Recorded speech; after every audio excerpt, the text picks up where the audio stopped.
Mr. Mallya is out of the country. Liquor Baron Vijay Mallya, who finds himself in a raging 9,000 crore loan default scam. Welcome on Figuring Out, sir. Why are you doing this after 9 years? In India, public opinion is very quickly formed and influenced by the media. Chor, paisa loot ke bhag gaya. Kya paisa? Kya loot? Hi, I'm Vijay Mallya. So it's not just huge, it is humongous. Nothing else comes close. Kingfisher is a class apart. Vijay Mallya case. You were the biggest airline in the country. Welcome aboard Kingfisher Airlines. India's biggest airline. Going to be there amongst the best airlines in the world. What went wrong?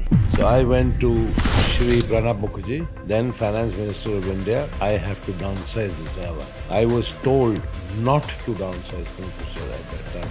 You continue, banks will support you. That is how it all started. Kingfisher Airlines has been forced to suspend all of its flights. Kingfisher Airlines has been struggling. At the time when you asked loan, the company was not doing that great. Please never forget, I gave my personal guarantee. So all this narrative of chor kabhi apna personal guarantee deta hai kya? People give you this kind of loan against collateral. They took shares of Kingfisher Airlines at the double price. There's again a statement that your international employees were getting paid, Indian employees were not. The company in India had no money. It was UB's money of 260 crores with the bank under the control of the government of Kannada. Court said no. Multiple international courts, Switzerland authorities, one of the courts from UK, they have also found you guilty for misrepresentation of funds. Do you ever feel sorry that you couldn't do anything? I apologize publicly to everyone for the failure of Kingfisher Airlines.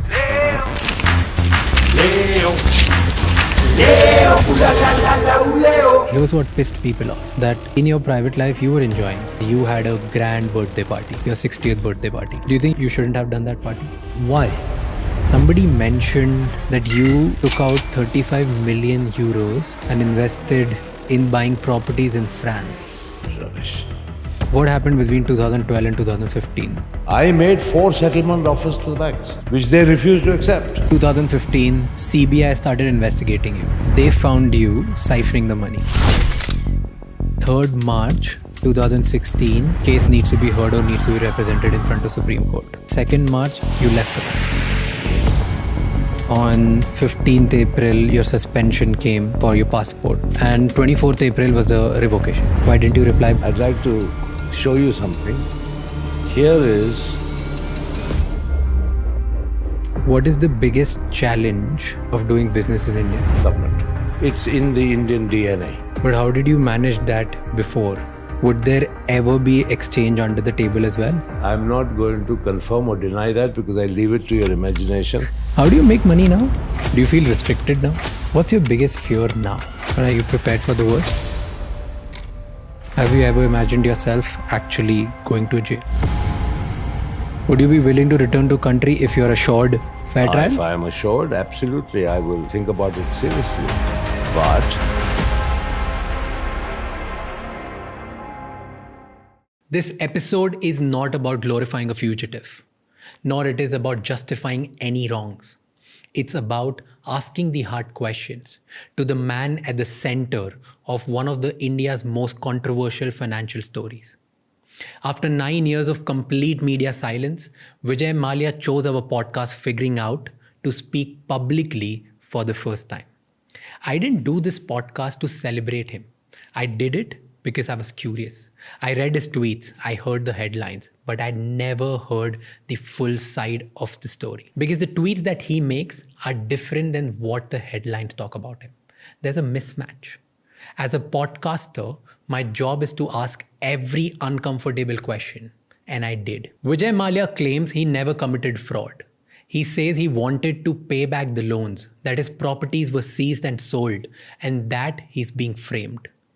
He also says he's ready to face the consequences, whatever they may be, if he's given the fair chance of trial. I've tried to cover his childhood, business building, the man behind the image, the rise, the fall, the good, the bad, and the ugly, the life before and the life now.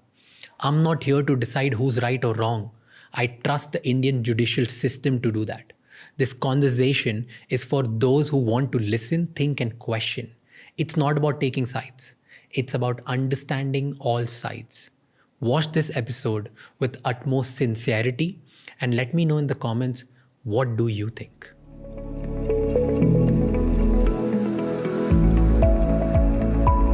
Welcome on Figuring Out, sir. Thank you for doing this.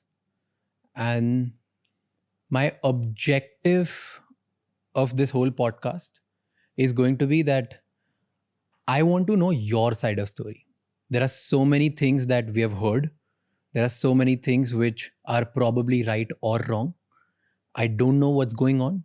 And I think apart from me, there are millions of Indians who want to know the same thing. You're highly talked about. I also feel that there are so many things which people have just heard and started building their own narrative about you.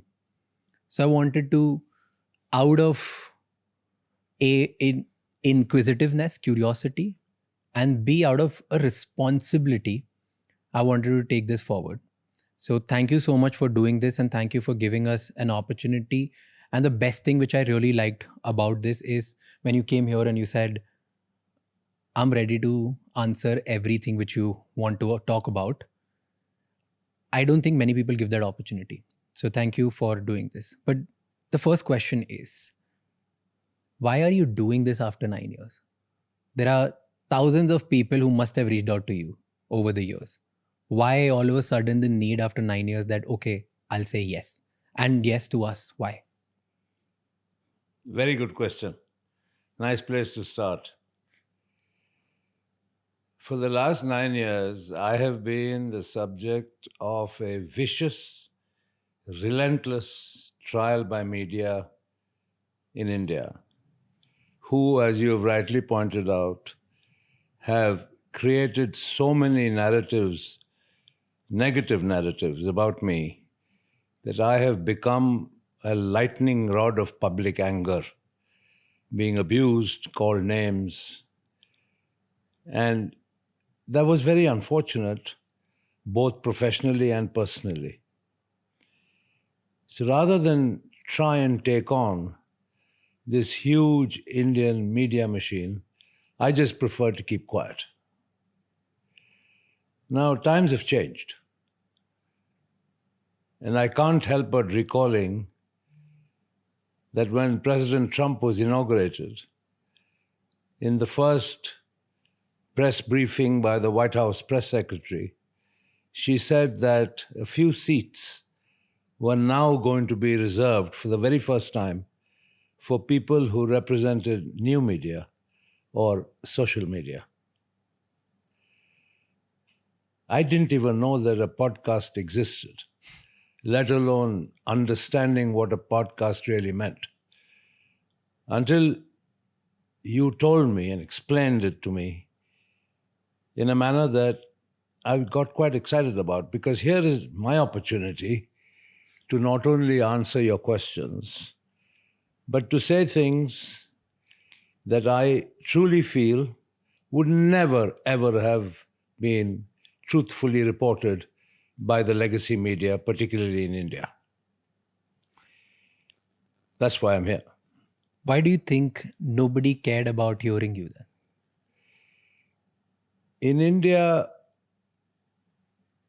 it's strange, but public opinion is very quickly formed and influenced by the media. More importantly, by sensationalism. I still remember the anchor of one media channel in 2016 shouting and screaming on the television, saying, Vijay Mallya, I want to see you in jail clothes. I want to see you eat jail food, with an image of me in jail attire. What for? I always wondered what for. Subsequently, chor, paisa loot ke bhag gaya. Kya paisa? Kya loot? Nobody bothered to step back and think. But it was very easy to fling false accusations day after day and get away with it. One of the reasons I agreed to sit with you today is also because it is only very recently that finally the government of India, Ministry of Finance, has published a report, their annual report, in which they have acknowledged 14,100 crores recovered from me. Of course, this was following the finance minister's statement in Parliament. And the legacy media can't argue with that anymore. They can't put any spin on it anymore. The Debt Recovery Tribunal gave a judgment debt of 4,999 crores borrowed by Kingfisher Airlines, not by Vijay Mallya. Borrowed by Kingfisher Airlines, of which Vijay Mallya was one of the guarantors. So what is the DRT judgment debt? 4,999 crores plus 1,203 crores unapplied interest. Okay, which means notional interest that the banks had not even booked. Forget that. The total of the unapplied interest and the principal was 6,203 crores. Okay? And I was the guarantor. The government has recovered 14,100 crores from me. Right? Now, if I had done chori, if I had duped the banks, where does this all add up? Till very recently, there was absolutely no official figure of recovery. Right? So everybody, the legacy media in particular, wrote whatever they wanted. Right? And I was in no position to contradict. Today, after the government of India has acknowledged the recovery of 14,100 crores, I think it's my turn to ask them what they have to say about it. Because you say that a lot of things about you are false narrative. Let's go down to from your childhood. We speak from the beginning, and you tell me everything that people have been said, people think is wrong. Yeah. And I'll try to present the facts and the narratives which I have heard and which I have gathered through my research. All right. And if you're okay with counter somewhere, I'll counter you as well. No, please feel free to counter me. Perfect. If there's something that you feel is debatable or you want to make a counterpoint, I'm ready for it. Perfect. Because I feel that's my little responsibility out there to hear the right side and the wrong side both, and let then people think about it and let them make the right call. That's fair. Perfect. So before even I ask you about childhood, do you regret anything? I regret one thing, which is that after all my hard work, all the value that I created in so many multiple ways, that effectively the government of India and of course the media made me a zero from a hero. And that's a fact of life that I have had to stomach and live with. Now, whether that was justified or not is something that I'm sure will be encompassed in your own questions. Zero from a hero. Let's talk about building of a hero first, and we'll come down to zero again. So before the billionaire Vijay Mallya, before the controversies, before all of this flamboyance and scandals and things that people talk about, who was Vijay Mallya as a child? Where were you born? What did you do? How was your childhood? Tell me about it. Born in Calcutta, moved to our hometown Bangalore, went back to Calcutta, did my schooling there, did my college education there in Calcutta. And my upbringing under my father was a very normal, I would say strict upbringing. Really? Yes. Tell me an incident, strict childhood. Two things. When I was still in school, class 9 at La Martiniere in Calcutta, my marks were not very good in class. I was a mid-ranker. Only because I took a lot of interest in sport and extracurricular activities. But I didn't, concentrate fully on studies and my mark sheets. And he told me, and I think most people know it, he was exceptionally intelligent, was a product of the Doon School, I think topped his class. So he expected me to also top my class. Nevertheless, he said something to me which I think I remember till today. What? Two things made a profound impact. One, if you're not good enough, you are not going to step into my shoes. And the second thing he said, do you realize that while I say step into my shoes, there may not be any shoes at all, because the government and its then socialist policies may have taken everything away from us, and the only thing I can leave to you is your education. So take it seriously. I think I repaid some amount of faith because for my last 3 years in school, 9, 10, 11, I think I came within the top 3 in class, and he was quite happy about that. So weren't you a little spoilt as child? Spoiled? Oh my God, I was anything but spoiled. Really? You had all the fancy toys, you had all the things that you used to... Absolutely no fancy toys at all. That's completely false narrative. After I passed out of school, and when I went to St. Xavier's College to study BCom, my father was very clear. You go to college at 6 o'clock in the morning, and when you finish at 10:30, you go and work a full day at the office as a management trainee.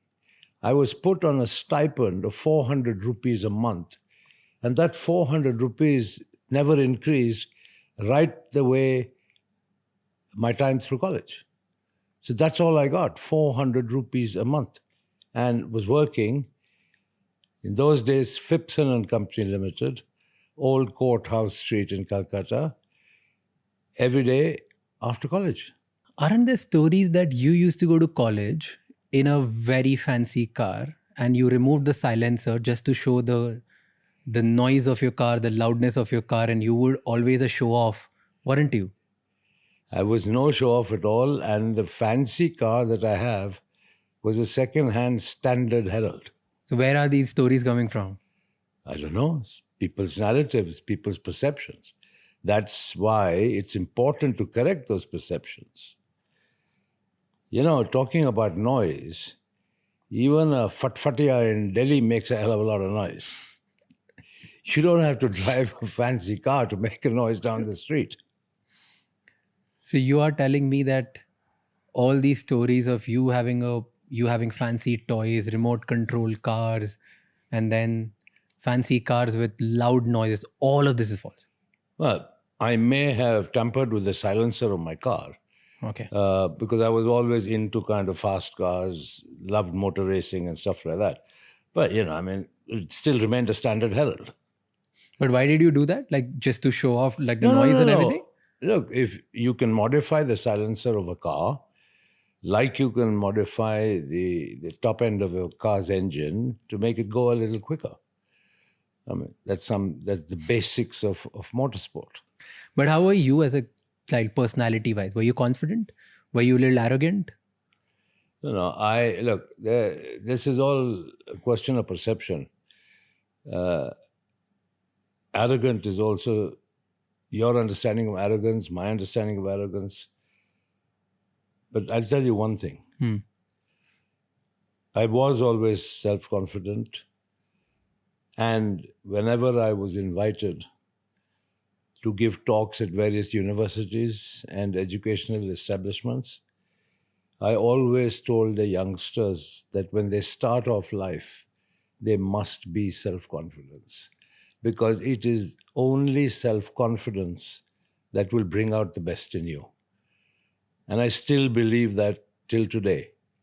And because I started young, I am passionate about youth empowerment. But this would have not been the case always. As a kid, we all have like a lot of insecurities. It's not always confidence.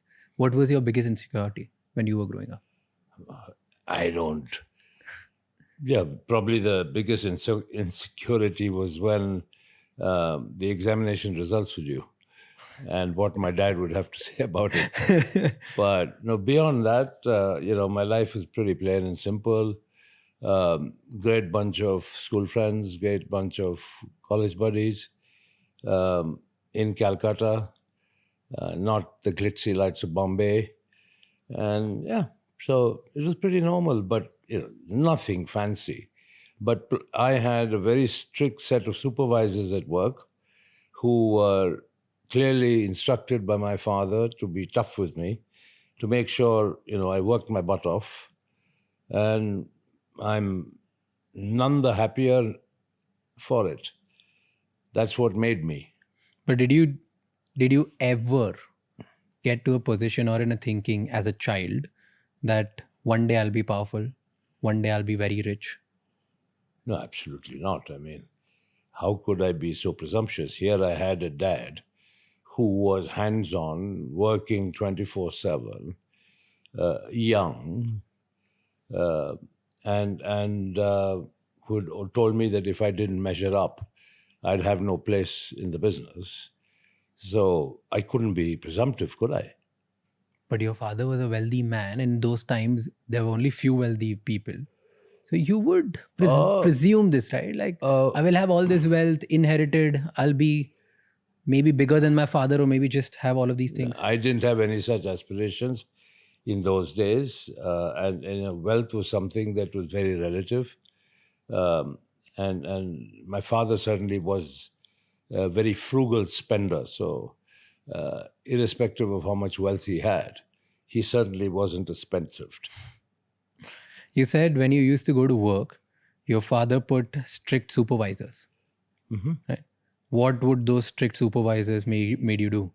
Well, first of all, make sure that I came to the office on time, straight after college. It wasn't as if I'd sort of roll up whenever I wanted to. Okay. The second, I was given a clear set of tasks. I was a salesman. I had to go and visit the shops in the market. I had to visit distributors. I had to spend time with the accounts department to understand accounting, corporate accounting. And marketing, sit with the ad agencies and stuff like that. So it was a comprehensive training program, but with no forgiveness in any sense. I had to work a full day. I couldn't sort of get up and go or come when I liked, which was fine. I mean, looking back, it was a great grounding. What happened next? So you were in Xavier's, you started going to work, and then you went to States. Yeah, my dad sent me off to the States to work for American Hearst. Okay. American Hearst, as it was then known, became then Aventis. And now the pharmaceutical company, the global company, is called Sanofi. So yeah, I was sent there, worked there once again as a management trainee. I then was brought to England to work in Jensen and Nicholson. I was a paint foreman in the paint factory. It used to be mixing paint at night. And yeah, I mean, slowly I understood what my father's methods were. What was his method? Which is basically a strict training regimen. And I did pretty well because I can tell you, he expressed his appreciation for my work. I got a pretty good report card from America. He said he was proud of me. I did well here in England, mixing paint. And when I went back to India, his health was becoming indifferent. Okay. Even though at that time he was only 57 years old.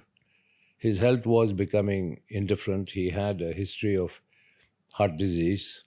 So he sort of got me to work for him in the core business. And then of course the story of Kingfisher, the story of McDowell's Number One, Bagpiper, and all these brands that subsequently became very well known began then. How was your relationship with your father? The relationship with my father was excellent. He was a man of few words. But there's one thing he did which embarrassed me no end, that every time he saw me, he gave me a big kiss on my cheek. Whether it was at an airport or in the office or at home, he'd give me a hug and a big kiss on the cheek. I mean, bless him for that. Did he ever doubt you that whether you will be able to continue and build his legacy or not? I think the biggest certificate I got was from my bosses in America. And they gave me a pretty good certificate, a pretty good report. And that finally, I think, gave him the confidence to say, my son is stepping up to my expectations. What was your first bold step in your father's company? Oh, Kingfisher. I went to my father and I said, I need 10 lakhs rupees to market Kingfisher beer. And he said, that's a princely sum of money. What are you going to do with it? How are you going to do it? Etc., etc. Because I saw in the archives of United Breweries this label of Kingfisher beer, which had been actually launched in 1857, gathering dust and, with a pretty archaic Kingfisher bird on it, sort of prehistoric version. But I said to myself, the mere word brand Kingfisher is very evocative in so many ways. It could be made into a fun brand. Now, my time in Calcutta, going back to my training days, when I spent time with them, with the marketing department, more importantly, interacted with the people in the advertising agencies. My time in America, where, I still remember the two big banks, which is Bank of America and Citibanks. And Citibank said, the city never sleeps. And Bank of America came out saying, we caught the city napping. That was the level of marketing, advertising, tongue-in-cheek stuff, which caught your attention. And so I became fascinated with marketing. And I came away back to India, started working in the business, and I always said, a brand needs a personality. Of course, I very quickly realized in India, I couldn't replicate what they did in America, because for alcohol, India is a media dark environment where the advertising of alcohol is banned. So in a way, I had to think of ways of authoring surrogate advertising, which I did pretty successfully.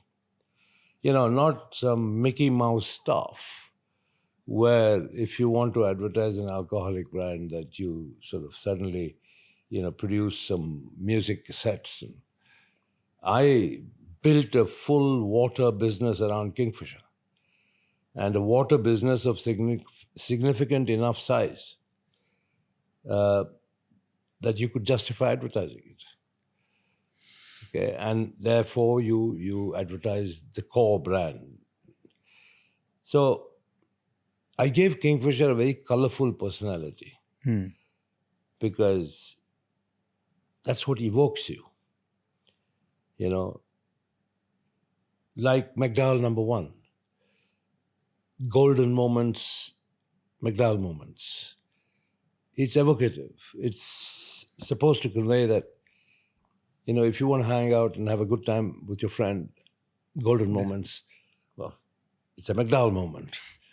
So there were many, many such examples of how I actually gave brands their personalities. And in many ways, I supplemented by becoming the brand ambassador myself. And all of this was happening when your father was still alive? Oh, absolutely. Absolutely. You said India was media dark when it comes Still to is. alcohol, which still is the reality. And there was a point where I think government banned alcohol, No. or what was that? Certain states introduced prohibition, such as Andhra Pradesh, unified Andhra Pradesh. Of course, Gujarat has always been dry. But the advertising of alcohol is banned in India and has been banned and still is banned. When was that? When was this time when you started acquiring a lot of alcohol brands? Because a lot of those brands were scared of the state because the state was getting involved in the alcohol business, or maybe they wanted to ban or prohibit certain things. What was this time where you started acquiring certain alcohol brands and cheap because you and your father was bullish on it? No. That was in 1977 when Morarji Desai was the Prime Minister of India, and he publicly announced that there should be prohibition all India. Okay, which means that alcohol should be banned across the country. So obviously the value of the stocks and shares of almost all alcoholic beverage companies, whether distilleries or breweries, fell. My father was very clear that prohibition could never succeed in India. And therefore, he bought.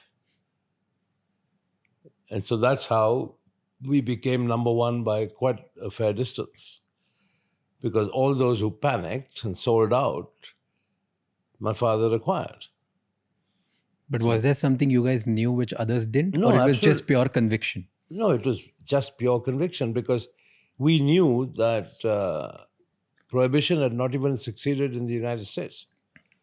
And plus, if you look at the amount of revenue generation for the state governments through the sale of alcohol, there's no way in the world that prohibition would have succeeded in India. What happened after your father's death? You were doing this successful sting, you were taking bold steps, you wanted to make alcohol a cool brand. All of this was happening. Everything was going right? What happened then? Well, I was in the US. I had gone to finalize promotion and export of Black Dog Scotch whiskey when my father sadly passed away at a cocktail party in then Bombay. And he was only 59. Nobody ever expected him to pass so young. I was just past 27. So I took the Air India flight and flew back from New York and performed my father's last rites. And then the fun began because my father surrounded himself with a few stalwarts. Meaning? People who he put in positions of great authority who were also very close to him personally.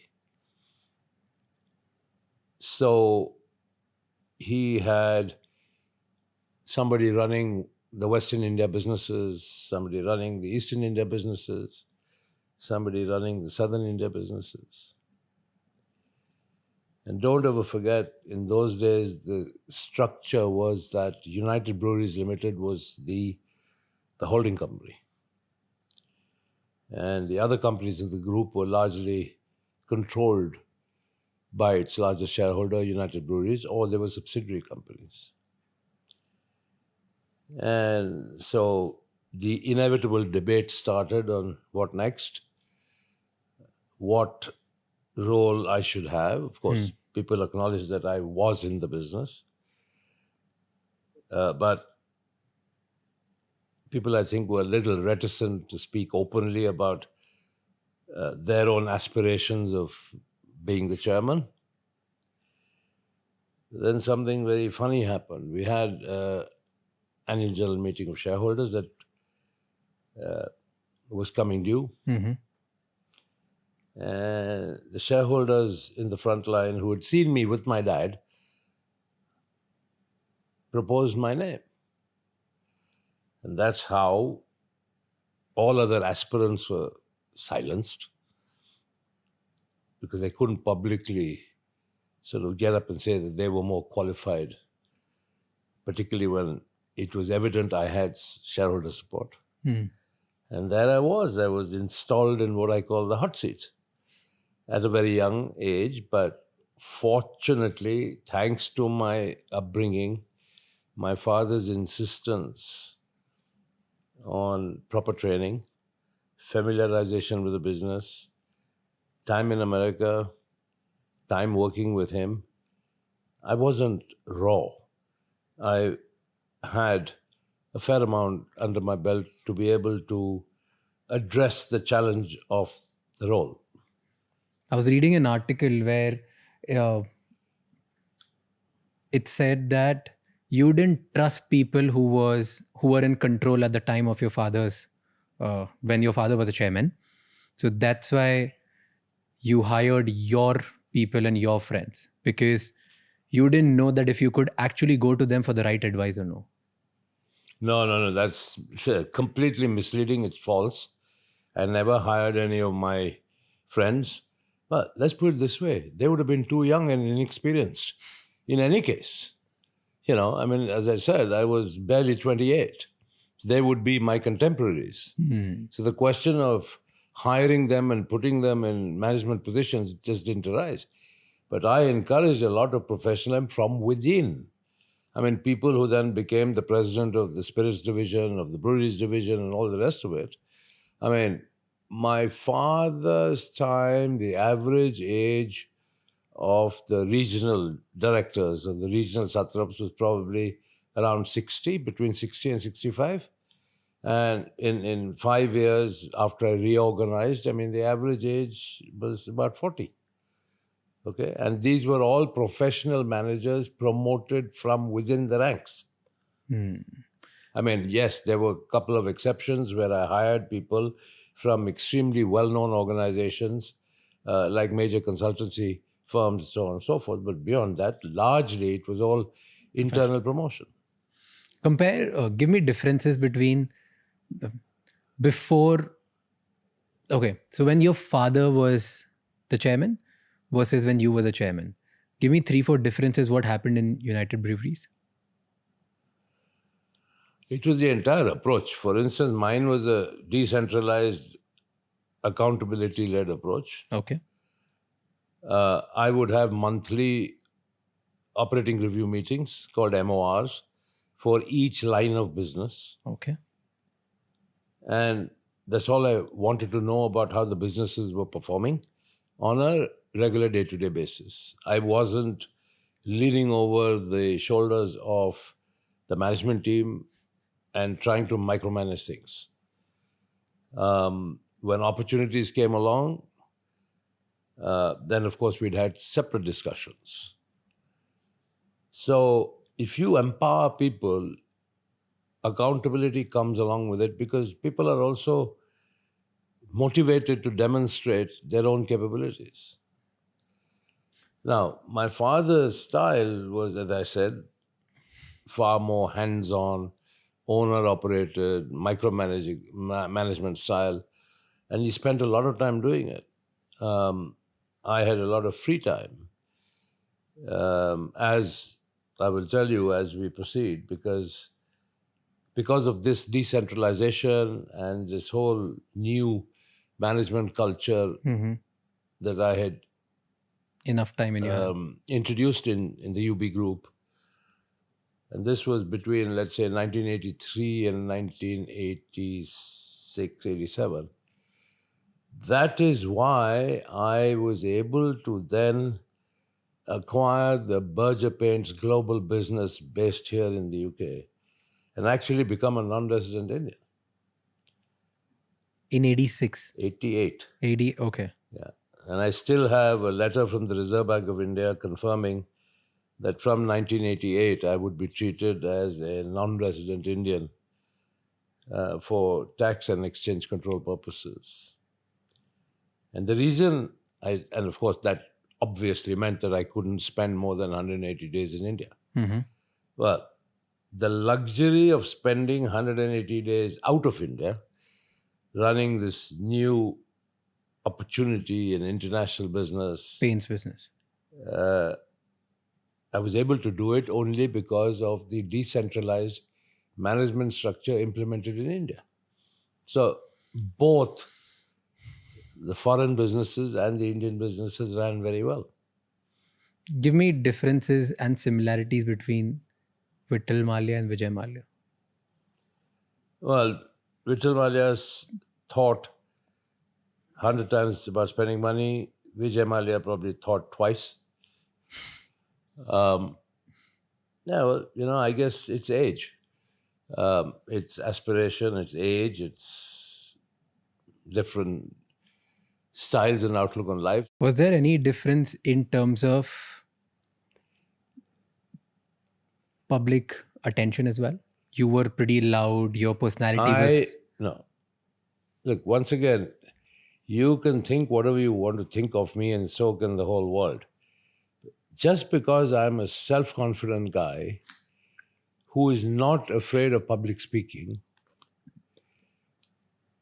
who doesn't suffer from stage fright, if you want to say that I am arrogant, flamboyant, go ahead and say it. I can't deny it. My father was very shy of public speaking. Totally the opposite. I am a very confident public speaker. I used to debate in school. I used to participate in drama in school. So I can speak. So you didn't want public recognition. You loved speaking. No, well, if somebody asked me a question or I was invited to speak, I'd speak. And people would, well, in some cases, tell me I'm talking nonsense. And in most cases, say they like my speak. But I was able to communicate from a platform. But won't you speak certain things and tweak your speeches in a way that becomes headlines? I never looked for headlines. I never ever looked for headlines. The headlines were created around me by the media. Let's take the case of flamboyance. Okay, and let's spend a minute on analyzing flamboyance. To me, flamboyance means loving life and appreciating the good things in life. That's what flamboyance is. In a public way. Okay. That is what I would say is the meaning of flamboyance. How old was I when my father died? 28. Compare me to other industrialists in India at that time. I was 28. I was chairman of UB Group. Who was chairman of RPG Enterprises? Mr. Ramaprasad Goenka. Who was the chairman of Reliance? Dhirubhai Ambani. Who was the chairman of the Birla Group? Mr. B.K. Birla. I was a contemporary of their children. But I was thrown into the deep end. So I was a group chairman being compared to people who were my father's age. Now, as a youngster, I had the passions of young people. Like? I enjoyed a good car. I enjoyed my drinks. I enjoyed parties. I enjoyed music. I enjoyed sport. Not all of my father's contemporaries, who suddenly became my contemporaries in business, lived that way. They were more conservative, more at home, more domestic, consistent with their own age. So suddenly the media decided, this guy, chairman of UB Group, is flamboyant. I was termed flamboyant only because I did what every other youngster aspired to do. At the end of the day, you have to make allowances, age-related allowances, let's put it that way. But it's okay. I have no regrets. I didn't spend anybody else's money. I spent my own money. I lived my life the way I wanted to live my life. if I look back, I've got millions of miles of corporate experience under my belt, starting off at a very young age. And I hope people appreciate the more positive contributions that I have made, rather than the persistently negative narrative that has overtaken and overshadowed effectively a whole career. I don't think I ever used that word flamboyant. It was the media and the narrative they created around me that was flamboyant for their own purposes. Now, I just lived like any other moderately wealthy 28-year-old would live. No. Yeah, You lived an absolutely. extraordinary life. How can it be extraordinary? In what way? Do you know what the exchange controls were in India? Do you know if you could import a Ferrari in India? Today you can. But go back to the 1985, 86, could you import a Ferrari? No way in the world. So did you or did you not? You could only buy cars from the State Trading Corporation through an auction process in Delhi. But you ended up buying all of them. I could not. Later you bought it. Look, I like good cars. I race cars. I've been racing cars since I was a teenager. Okay? I brought a Formula One car into India to race, okay, when my father was still alive. In fact, when I won the race at Sholavaram, okay, near then Madras, now Chennai, I called him from the racetrack and said, I won the race. He was very happy. So it wasn't as if I was trying to do things behind people's back. But, okay, I was fond of motorsports back then. Okay, so it came from media, but did you enjoy the tag? Of Where flamboyant? did I have the time to enjoy or spend my time and energy denying? I just lived my life, did my work, and I think whoever you may ask, I worked really hard. See, this is very... Okay, this is very like a media answer, okay? What did... You were aware that people call you flamboyant. You were aware that this was the image being built. You were aware that headline mein yahi likha tha. What was your reaction? What did you start... Secretly, did you enjoy it? No way. So what was your it. reaction the moment people would write it? You were like, ignore it. Of course I would ignore it. What have I done for the last 9 years? But at that time, you were in peak. You were... Let me tell you something. Being referred to as flamboyant, some people may take as a compliment, but nobody will tolerate being called chore, thief, fugitive, right? These are damning words. I ignored all of it because I knew I couldn't fight it. Much like I ignored flamboyance. I couldn't spend all my time devoted to contradicting what the media wrote. Yeah, and now, But, okay. let me also tell you, I referred to earlier, I said, this whole theme of flamboyance, the media, if you see the pattern of their reportage on me, okay, I mean, they kept on writing things which really, I thought, these guys don't have anything better to do. Vijay Mallya ne aise party kiya. Vijay Mallya is hosting a New Year's party at Kingfisher Villa. Vijay Mallya is doing this, that, and other things. Okay, bottom line is, they created a narrative of a personality that helped them to sell their own media. One day there was a terribly wrong, factually incorrect article in one of the large newspapers in India. So I called the owner. I said, how could you possibly publish something like this without checking the facts? Kya tha? Vijay, sorry yaar, your name sells.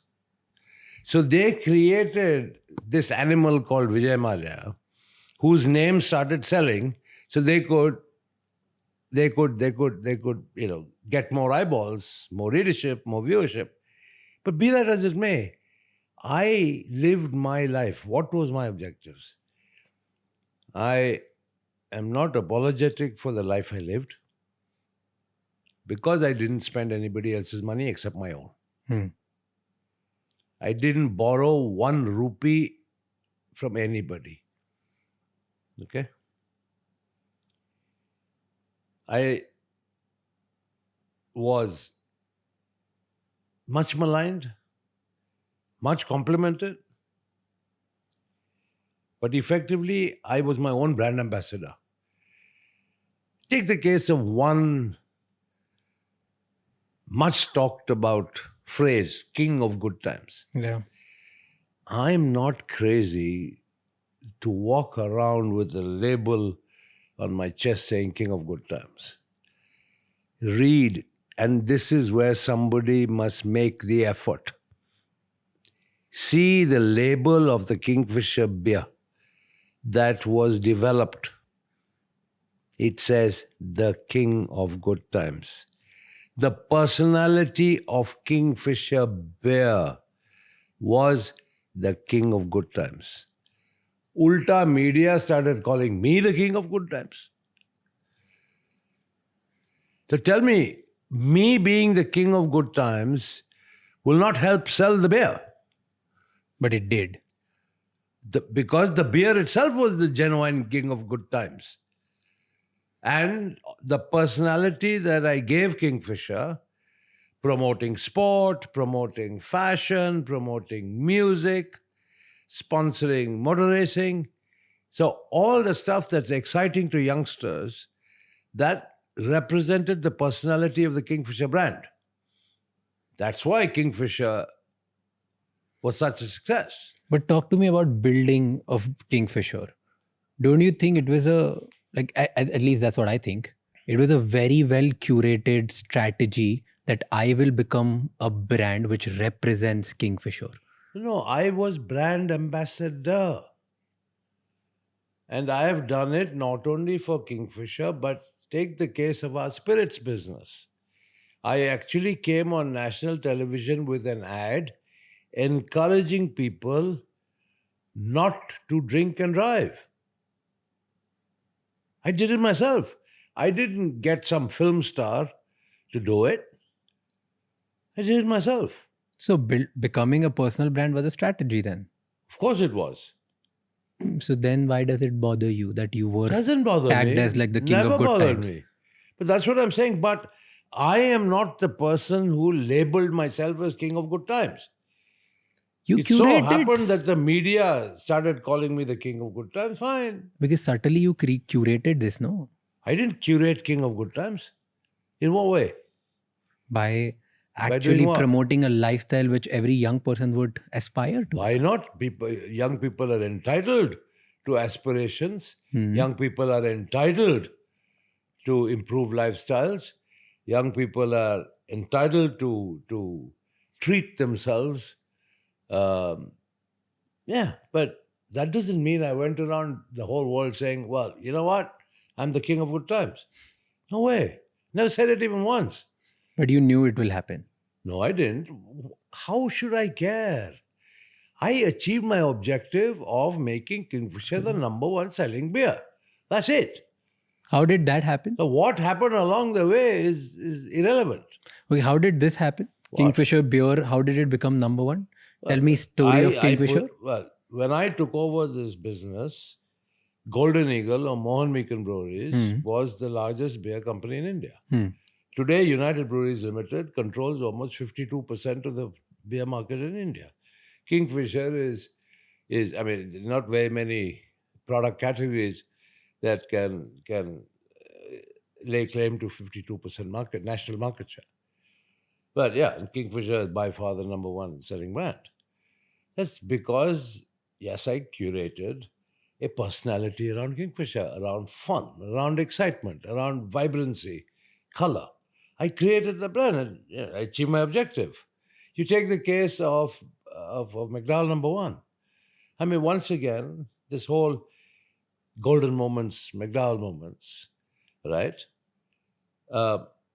It was a little more sober than the Kingfisher ads because the target demographic was different.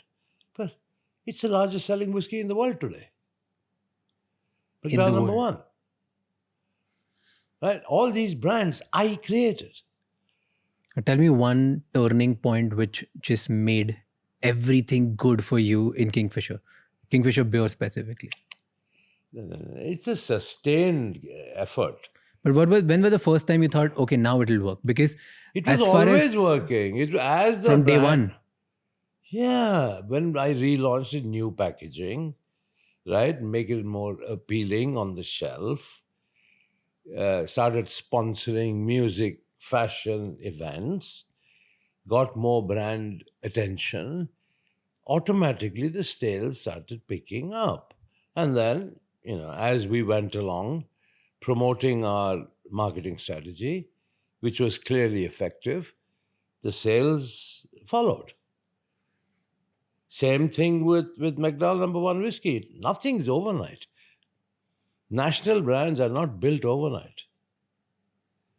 There wasn't one moment that you could pinpoint, or was it? How can you? How can you pinpoint a moment? Because it isn't like switching on and off a light switch. Why did you get conviction that Kingfisher beer will work? Because it was a little expensive than other ones.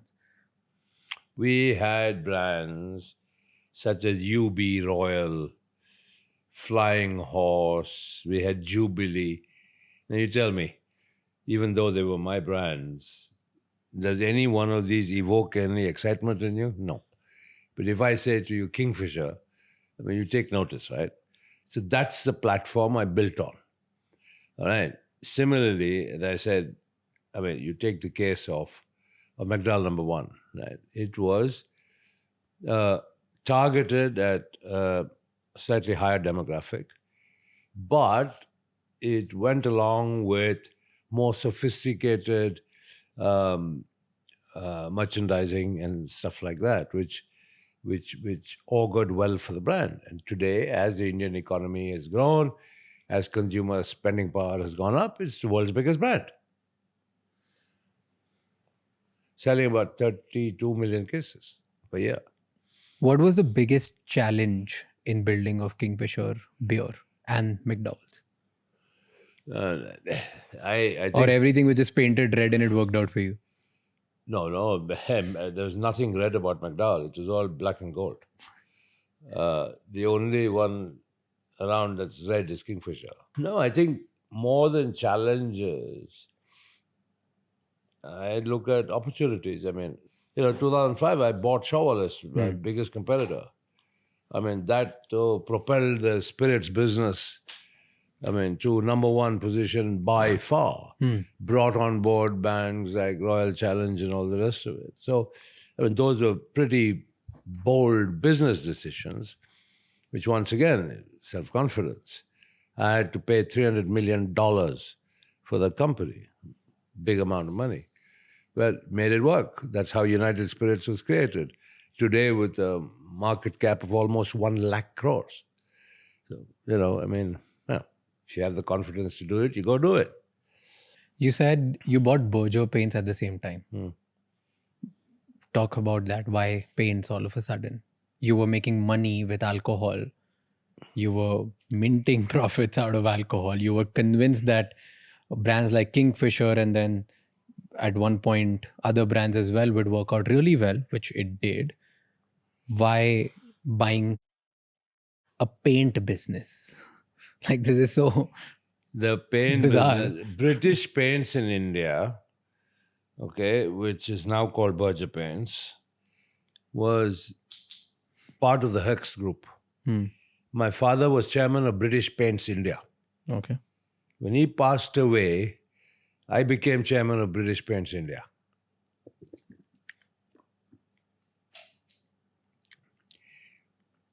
During my tenure as chairman of British Paints India, I learned something about the paint business.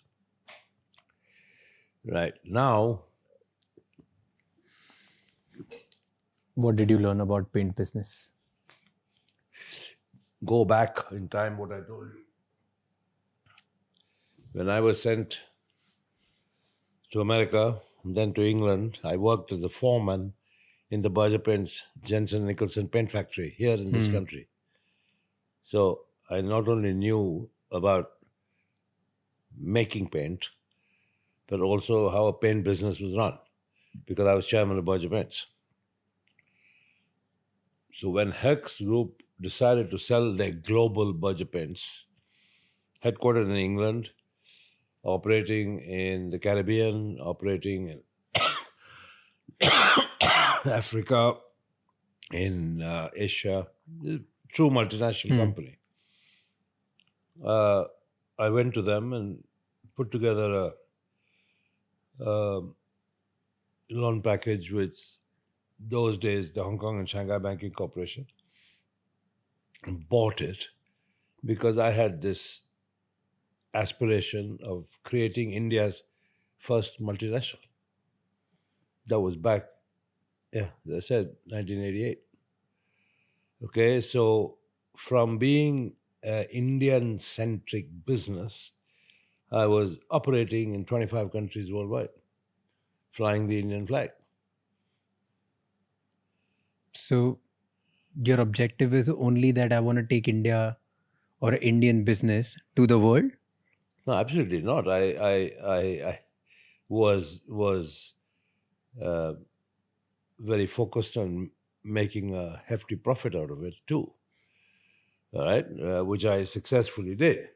So I bought it in a leveraged buyout. And after that, I did IPOs. I did IPOs in Jamaica. I did IPOs on the Kenyan Stock Exchange. I did an IPO on the Singapore Stock Exchange and diluted our shareholding to 51%, but used the proceeds of the IPO to pay down the debt. Right? And then finally in 1996, I sold the entire business that was then listed on the Singapore Stock Exchange, and I made a fat profit. And I still remember, and I have no hesitation in saying this, that I went to my mom and I said, you see this piece of paper? This is what I earned. This is not inherited. I made it myself. So when I spend it, don't complain. No, I mean, that's on a lighter vein. But yeah, I mean, I that was when, as a non-resident Indian, I made my first serious piece of money out of entirely my own initiative in a paints environment. But hey, that's what it's all about. I mean, I got experience of doing IPOs in 3 different countries across the globe. That was invaluable experience. Do you regret selling it? Because today Berger is, I think, 70,000 crore big business. That's only one Berger in India. I owned the global Berger all over the world, including India. I sold Berger paints in India to the Dingras. So do you regret selling Did a great it? job with it. No, God bless them. They did a super job with it. But And if it was doing so good, why did you sell it then? Well, it was bought by the Malaysians. Okay, and they came with an offer I couldn't refuse. I mean, they offered me some 2.5 times the quoted share price. Okay. You mentioned that you told your mother that I made this profit. Now don't complain when I spend it. Correct. Tell me your relationship with your mother. My mom brought me up. I used to live with her in Calcutta alone since 64, 65. And yeah, so she's stood by me like a rock. She's a very well-educated lady. And yeah, I mean, she's been living in England now for 30 plus years. But yeah, I wanted to buy a yacht. I wanted to buy a plane and stuff like that. And so I wanted to make sure I set the record straight. I told my mom, I earned this money. So if I spend it buying a yacht and spend it buying a plane, don't complain. Did she complain? No. Never. But why did you say that then? She enjoyed the yacht. What? Okay. Why did you say this to her then? Was she like frugal? She would ask you not to spend? No, it isn't that. I mean, it's natural for a parent. If you see something that's quite extraordinary, quite expensive, lavish, call it what you may. It's normal parental reaction to ask the child, why are you spending money or whatever. So, I mean, I'm just telling you, I made a joke out of it, but I was very proud that that was money I earned. It wasn't money I inherited. Tell me one lesson you learned from your mom. Oh, I've learned many lessons from my mom. Don't waste time in life arguing. It's And not worth it. when Use did your time productively. Think positively. Don't keep arguing with people unless it's a matter that's going to get you somewhere. And which argument gets you anywhere? and what did you learn from your father? Give me one lesson. Something that you can't forget. Hard work and an ability to read a balance sheet, company balance sheet. He was really good at it, right? That's what He it's written was about him. superlative at it. Do you miss your I don't father? think I'd be as good, but I think whatever I learned from him was good enough for me to produce some excellent, robust balance sheets in all the companies I ran. Do you miss him? Well, who doesn't miss a dad? But it's now what, 1983 to 2025 is a long time. What do you miss about him? You can't keep missing somebody for 40 years. Life is too short for that. But do you think he would have been proud of you today? Well, I would hope so. Certainly not proud of me being called chore or But then bhagoda. And certainly nobody would be proud of that. Certainly no parent. I know my mother gets very agitated even today. She's 98 years old. And every time she sees the Indian media, she's reduced to tears. Obviously, it hurts her more. I'm probably more thick-skinned, more robust, and I just ignore it. But, at that age, my mother doesn't. And it's very unfair what has been written, what has been alleged, because it's complete nonsense. Let's walk through the case. Let's start from the point of what happened in Kingfisher Airlines. Yeah. Okay. When did you decide that you want to start a Kingfisher Airline? The 2002, 2003. And you just, okay, so here's the story. Hear me out. What Yeah. I have gathered from reading about it is one day, out of blue, you go to an AGM or like just a board meeting, I think, not AGM. It was a board meeting where you announced that on my son's birthday, we are going to launch Kingfisher Airlines. Your CFO was not happy about it, but you still pursued and you want to do it. This is what is reported. What was the reality? Tell me the truth. The truth is, the Damania brothers from Bombay, who previously had Damania Airlines, came and made a presentation to my CFO, Ravi Narungadi, saying the time is ripe to start an airline now. Okay. Ravi Narungadi had discussions with them, came to me and said, would you like to look at this proposal? I said, yes. We looked at it, and finally we decided, yes, it is opportune, so let's go for it. Okay.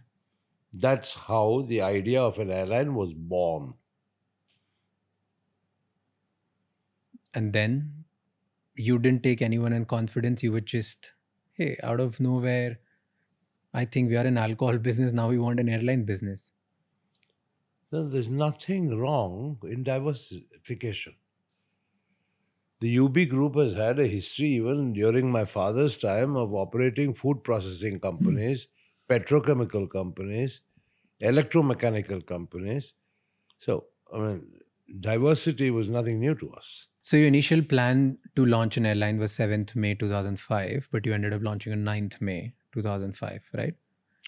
And This then whole business of launch on son's birthday as a birthday gift and all is complete baloney. All right? I think my son would be embarrassed and I would be equally embarrassed to say I'm starting an airline All right? As an 18th birthday gift. Complete nonsense. All right? But okay. Once again, media narratives are best ignored. A full-blown professional management team was in position before the airline even started, before the first plane arrived. Okay? The CEO and the director of engineering were both hired from the US. Okay? And the airline was launched. There's a lot of narrative about Kingfisher Airlines. There's a lot of narrative about mismanagement. A lot of narrative about the Deccan acquisition. All sorts of things. Let's pick one by one. Yeah. What was the first vision of Kingfisher Airlines when you were starting in 2005? To produce the best flying experience that India had ever seen. Make it a premium experience? Totally a premium experience, number one, in terms of passenger comfort, safety. Number two, to connect places in India that had never ever been connected before. And that it was a really serious part of the growing infrastructural needs of the country. But I was watching one documentary about you, and I think the person who you got to lead was Alex. Yeah, Wilcox. Yeah. So Alex said that you convinced him that you want to build a low-cost carrier, but it was not like that. And in your own words, if you're giving a vision that I want to build a premium experience, why did you get a CEO or like a president, I don't know what was his position, but somebody to lead by telling him that you want to build a low-cost carrier? That is your own misinformation. He said it somewhere. I'm just quoting him. Fair enough. I haven't seen it, but I'll respond. Kingfisher Airlines started off as a single-class airline, low cost, but with a difference. It had in-flight entertainment and it offered meals. Everything else that's applicable to a low-cost airline was applied to Kingfisher as well. Commonality of fleet, commonality of training, the whole lot. I mean, there's a whole set of rules. What is a low-cost carrier? What is a full-service carrier? Right? And that even descends down to intricacies such as the type of reservation system, flight planning system you use, and all the rest of it. So Kingfisher had all the low-cost attributes. Okay, the only product plus was in-flight entertainment for the first time ever in India and good food. So, to me, the logic from my marketing experience was Indians love entertainment, therefore the in-flight entertainment system, and Indians love food. So, good food. Right? And then, of course, okay, service quality, whether you're a low cost or a full service, I mean, you'd like a nice, well-trained, polite set of crew. And we spent a lot of time and energy on that. Then, when we saw the market evolve, we added Kingfisher First, which is basically the business class. Why? Because the market demanded that on certain routes. Right? There's certain people who would not fly Kingfisher because we didn't have a front cabin or a business class, who would always fly jet. Okay, because jet had a two class, a business class and an economy class, right? And now, just to prove my point, Indigo is often referred to as the most successful low-cost carrier in the world. And certainly the largest low-cost carrier in India. What's Indigo doing now? Installing a business class, right? Yeah? So it's not such a dumb idea. Right? So it worked in your favor initially. Yes. So, by 2008, you were the biggest airline in the country, And having a 27% market share. Yes. Right? What went wrong? if things were right, your marketing was working, you had everything right. In fact, before even you answer that, I want to go to which is often talked about is your training of cabin crew. What was the idea behind that? You selected certain people based on how they look or how they're going to be presented. Yeah, but I mean, at the end of the day, you have very good-looking ladies who sadly can't speak very well. Now, what is one of the key attributes of a cabin crew? Communication. I mean, you may look good, but if you can't communicate with the passenger, that doesn't serve the purpose. The kind of service standards that I set for the airline. And my service standards were unique. They included, in business class, the air hostesses cleaning the reading glasses and spectacles of our customers. We call them guests, right? So there were little things that made a vast difference in the customer experience. Tell me three more things. This is one. Okay. Secondly, the food was second to none, right? I mean, the quality of the seats themselves, the recline and all the rest of it, what they call the seat pitch, it was second to none. So there were so many little attributes. We called customers not passengers but guests. Many airlines have copied us since. But there were the little things that made a difference. I was very focused on the service delivery excellence of Kingfisher. You can go further because you don't know this, you can't ask me the question. Yeah. So let me tell you. Yeah.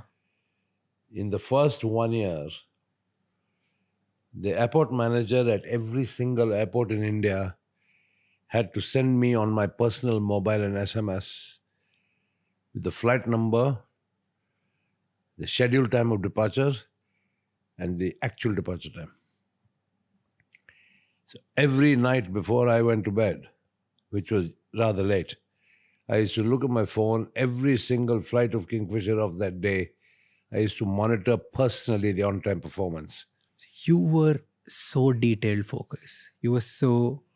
Because the service industry and the airline industry requires focus, requires detailed focus. So agreed. Then it worked in your favor till 2008. What happened then? Simple. You've ever heard of Lehman Brothers? Yeah. You ever heard of the global financial crisis? Right? Did it not impact India? Of course it did. The whole aviation sector was... Forget aviation. Every sector. Every sector was, yeah. You The saw money what stopped. did It got dry. to the value of the Indian rupee.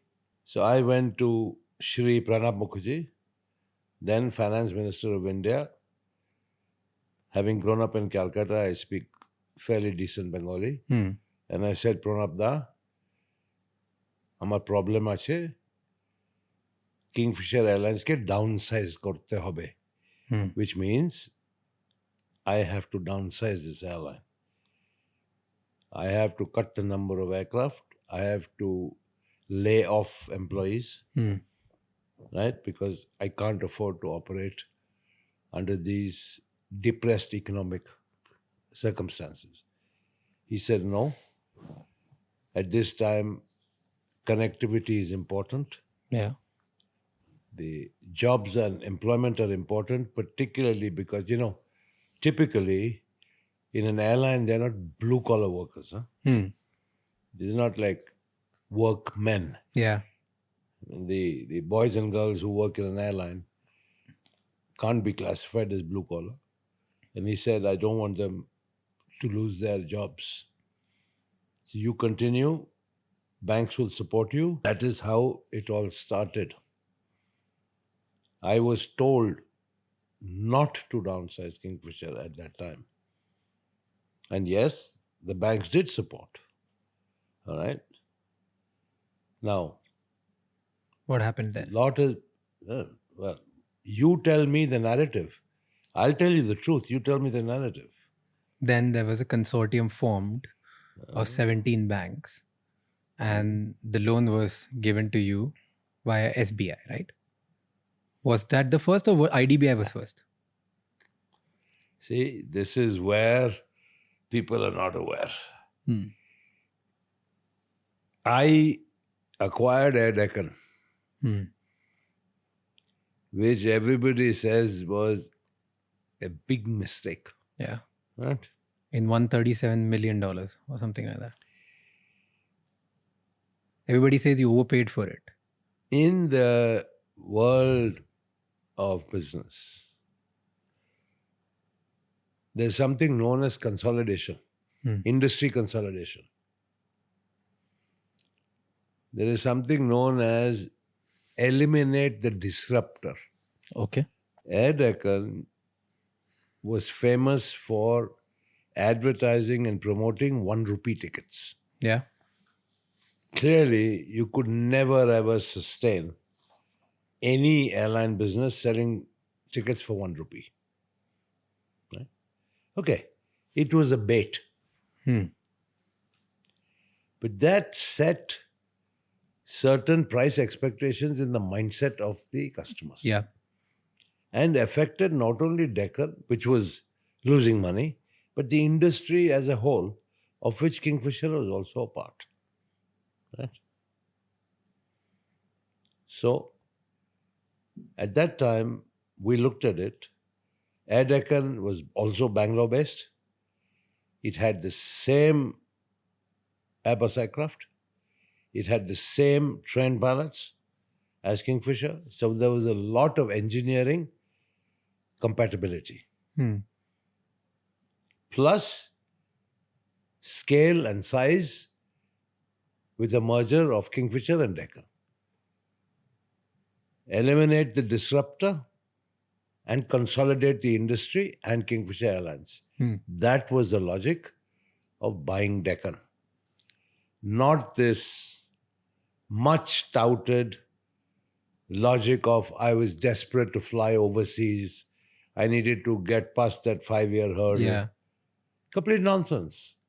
Now, why should I shout from the rooftops trying to clarify this? But if you talk to anybody about elimination of a disruptor and consolidation of industry, it'll start making, and commonality of equipment, it'll start making business sense. But if your philosophy was to make a premium airline, why would you buy something which stands for low cost carrier, which stands for something cheap, which stands for 1 rupee ticket? Because the customers would be completely different. The only obvious sense which anybody could make it out from it was, if you are going for a different vision, you are probably going out because the 5-year window which you wanted to bounce, right? Probably, of course. Like that was the logic. Like to clarify, to tell people who don't know about it, the logic that people talk about is, if an Indian airline wanted to fly overseas, they should have operated in India for at least 5 years before getting the license to operate air. Yes. Correct. And you didn't have that. Yes. And that's why you bought Air Deccan, so that you could start flying overseas. And you paid an absurd amount of price for it. That's what people say. So who are the people that you're quoting? Everybody, like all the things that I've read, all the things, all the media. Like media, right? Yeah, like the legacy media, right? The legacy media, Yeah. the people who are responsible for giving us the information. I mean, that's what, as a citizen, that's where I get my information from. Correct. And at least from the ones who I really respect. I don't think anybody at UB Group was that dumb, with a lack of business understanding, to buy an airline, an operating airline, just to be able to fly overseas. I'm telling you, the logic was consolidation of the industry, given the commonality of equipment.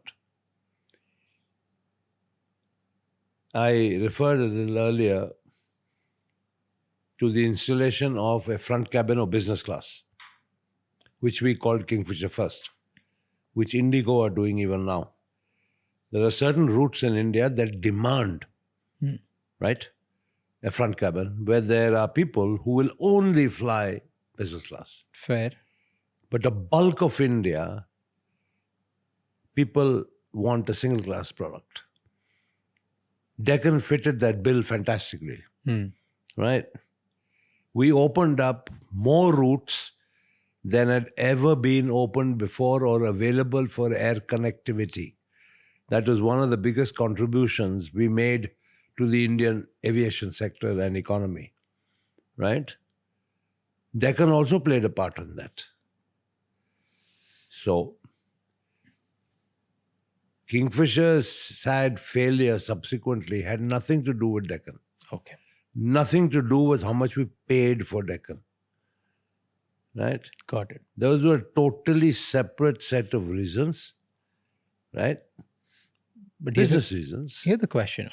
So I get the idea that you wanted to service more routes. You wanted to consolidate. That was a business decision. You saw that, hey, I want to build a premium airline, but there's a bulk of India who cares about the price.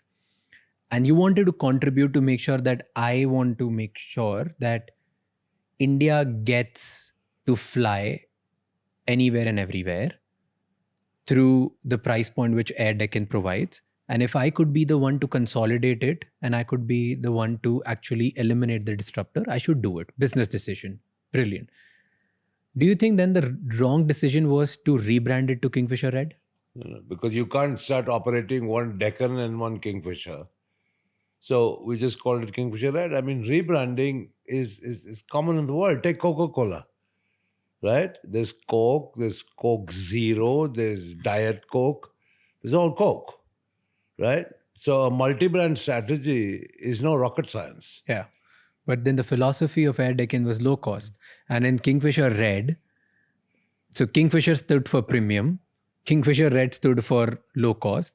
It was differentiated Kingfisher first and Kingfisher Red. Okay. Right? You tell me something. What's the difference between Coke Zero and Diet Coke? Tell me. Just two names, I don't know. Yeah, fine. What's the philosophy behind it? You don't know. So how can all these commentators be commenting on Kingfisher first and Kingfisher Red? You know, the trouble in India is that there are too many commentators who don't understand the facts. And of course, the media plays to the gallery. And that's how disinformation gets spread wide. And then you stated somewhere, again, the commentators I'm quoting, that I want to, if I've put in a name Kingfisher on an airline, no matter even if it's low cost, I want to provide all the services. You started providing all the services, you started providing catering, you started providing everything in a low cost carrier, didn't you? I began by saying that Kingfisher started off with all the attributes of a low-cost carrier, which is single class, standard fleet, etc., etc., etc. But I said the only differentiator was in-flight entertainment and food. But I mean, just because I gave food didn't make it a full-service carrier. I mean, you want, shall I give you examples? Yeah. You go on any low-cost carrier here in Europe, all right? Do they starve you or do they feed you? But you have to pay for it. No, all of them? I don't know, few of them, the ones I've flown. Okay. So there are exceptions. Okay. But that was the business, like that's what everybody talks about, right? You know, that's the problem. Lack of information and knowledge, and more importantly, no domain knowledge of the aviation industry leads to all sorts of speculation that makes no sense. So you tell us that does it make business sense to provide food and in-flight entertainment in a low-cost carrier where people don't care about it? Wait. Our belief was Indians love food and love entertainment. That is for Kingfisher first, but not for Kingfisher Red. Kingfisher Red stands for Why? low-cost carrier. An in-flight entertainment system doesn't cost you money to operate every day. But still costs you a lot of money, which eventually will bleed your balance sheet. Really? I'm asking you. Well, not in our opinion. Do you think that was the wrong decision? What? Just To acquire providing... Deccan? After acquiring Deccan, giving all the services of a full service carrier in a low cost carrier. The full service carrier part of it was very distinct from the so-called low-cost carrier. At the end of the day, however you may refer to these business models, it's all about the price your customers are willing to pay and whether you can fill your planes. Simple. So your All models are academic and theoretical that really are irrelevant. but your critiques say that you were competing against other low-cost carriers. Like? Like at that time, was it? I think Indigo started at that time, Oh, okay. and That's it. Spice started at that time. No. I think Spice. Spice was there on and off, Yeah. but Okay, so- more off than on. So you were competing with low-cost carriers with their pricing, but you were providing something extra, and that's why your business model was bleeding more money than them. And you expected that this will turn into loyal customers, but the moment you increase price, people would not fly your flights. Was it? That's Was it true? That's what the critics say. They are all aviation experts. I have nothing to say. So where was the problem? Then if this was not the problem, then what happened? The problem was the government. The problem was fairly and squarely the government. And they've made a lot of political hay out of this. When I used to write to Prime Minister Manmohan Singh, when I used to write to the civil aviation ministers, ministers of finance, the cost of crude, international crude, went to $140 a barrel. The price of aviation turbine fuel in India was directly related to the cost of international crude oil. So you can see that from an average of about $60 a barrel, crude oil went to $140 a barrel, with the resultant and equivalent increase in the price of aviation turbine fuel. The state governments levied an ad valorem sales tax on aviation turbine fuel. So you can yourself now begin to imagine the financial impact on the airline operating, where fuel costs are the single largest component of cost. So I pleaded, I said, look, please give aviation turbine fuel declared good status so that it attracts central sales tax and not this punitive ad valorem state sales tax, right? Because the states are making windfall profits. Anyway, that the government did not do. Okay. Aviation is regarded as a capital-intensive industry, right? It's acknowledged as such worldwide, right? They would not permit foreign investment. It was said that only 6 months after Kingfisher Airlines shut, right, that they permitted Etihad to invest in jet. I had already reached agreement with the CEO of Etihad in Geneva for them to invest in Kingfisher, which government did not permit. So we could not capitalize the airline through a foreign investor either. Why didn't they allow? You should ask the government, right? So my point is, the economy, the circumstances, the government policy then existing, all conspired to create a perfect storm through which Kingfisher could not survive. I mean, that's the sad part of it. If you talk about Kingfisher, the concept, and UB Group's diversification into aviation, I'll answer it in one sentence.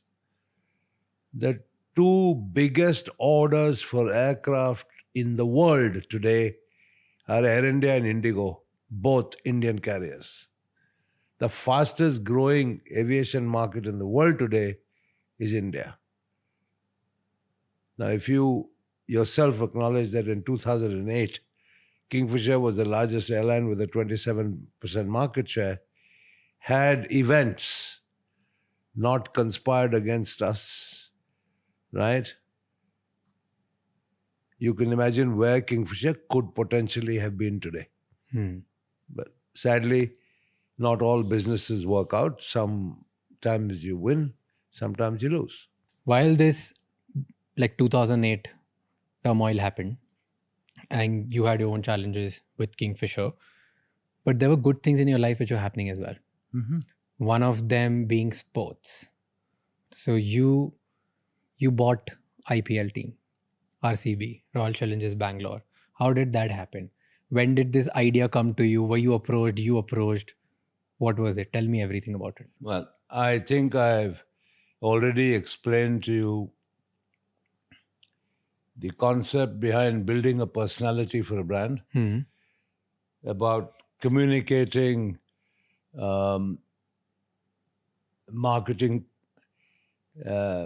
ethos via sporting events, via music events, and various other forms that would be attractive to youngsters. I just acquired Shaw Wallace, and one of the biggest brands that I acquired was Royal Challenge whiskey. And I was thinking of ways and means of now taking Royal Challenge whiskey to the next level, which required a lot of marketing, innovation, thinking. And at the time the IPL was conceived, I was actually sitting on the BCCI committee as a representative of the Karnataka State Cricket Association.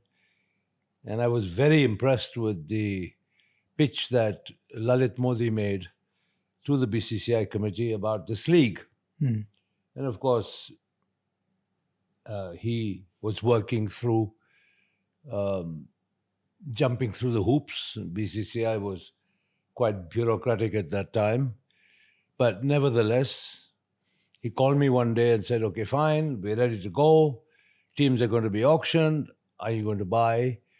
And I thought to myself, I said, wow, in a country where cricket is a religion, what better platform can I have to promote my brands than through an IPL franchise?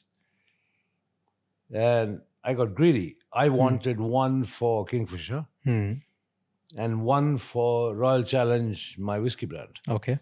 He said, no, you cannot possibly have two. You can only have one. Anyway, bidding time came. And I think I was pretty excited about having an IPL team to promote one of my brands. And so I bid for 3 franchises. Okay.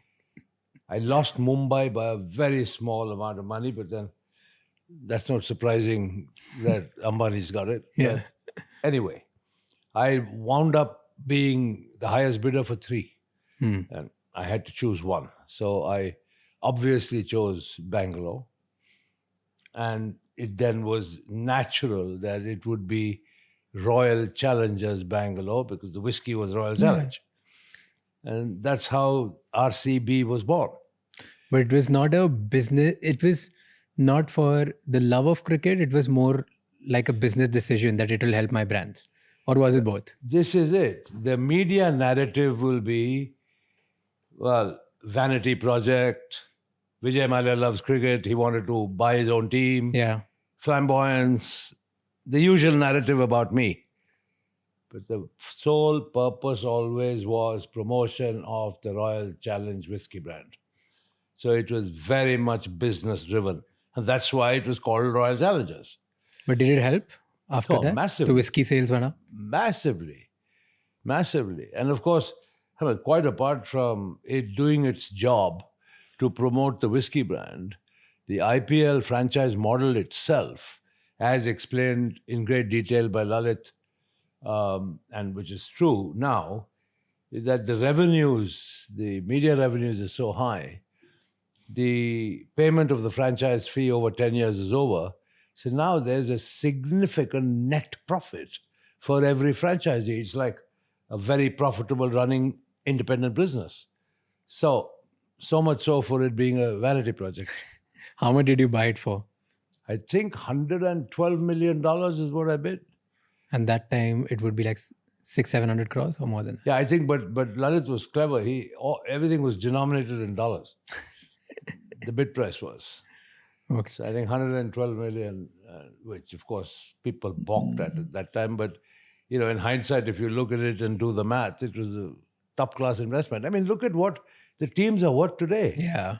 I mean, they're worth $1 billion. One thing which was exciting in your pitch, in your bid for RCB, was Virat Kohli. I Virat picked Kohli, Virat. under 19, you bid for him. Yeah. And if I'm not wrong, you got it for like 20 lakhs something. Correct. Why did you pick Virat at such a young age? Well, obviously there were the young cricketers, and it was draw by lots, right? And fine, I got lucky, so I got to pick, and I immediately went for Virat. I looked just, I think, shortly before the actual selection process. They were playing the Under-19 World Cup, and I was very impressed. And so I picked him, and it's wonderful. 18 years later, he's still there. So with just his performance, or were No, you able to see absolutely. something? Yeah, he was a young kid at that time when I got him, but full of energy, great talent, and one of the greatest Indian cricketers ever. If you had the choice to pick 2 or 3 players from other teams for RCB today, who would you pick? If dreams could come true, Jasprit Bumrah. Yeah. If dreams could come true, Surya Kumar Yadav, Rishabh Pant, and KL Rahul. If I had these 4, I wouldn't need anybody else, and would definitely win the trophy. And do you think this year, even when you don't have these 4, you would The RCB win the lineup, trophy this year? the RCB lineup is pretty balanced. Top class batting lineup, a much improved bowling lineup. I haven't seen Bhuvneshwar Kumar play in RCB colours yet, but he's a top class bowler. But as a unit, I can say it's a pretty balanced unit, and now it all depends on on-field performance. This year the captain, Rajat, he's from my city. He's from my neighborhood. Oh, like he was literally like 2 houses away from my house. Rajat Patidar. So this year, even though I support Mumbai, but this year I'm still voting for RCB. Okay. And I'm like, okay, let Rajat win the trophy. Okay, but it occurs to me that RCB never winning the cup has actually worked in the RCB favor. Do you think so? in what way? In cult following. No, no. Even You though see- you guys have, the RCB has never won.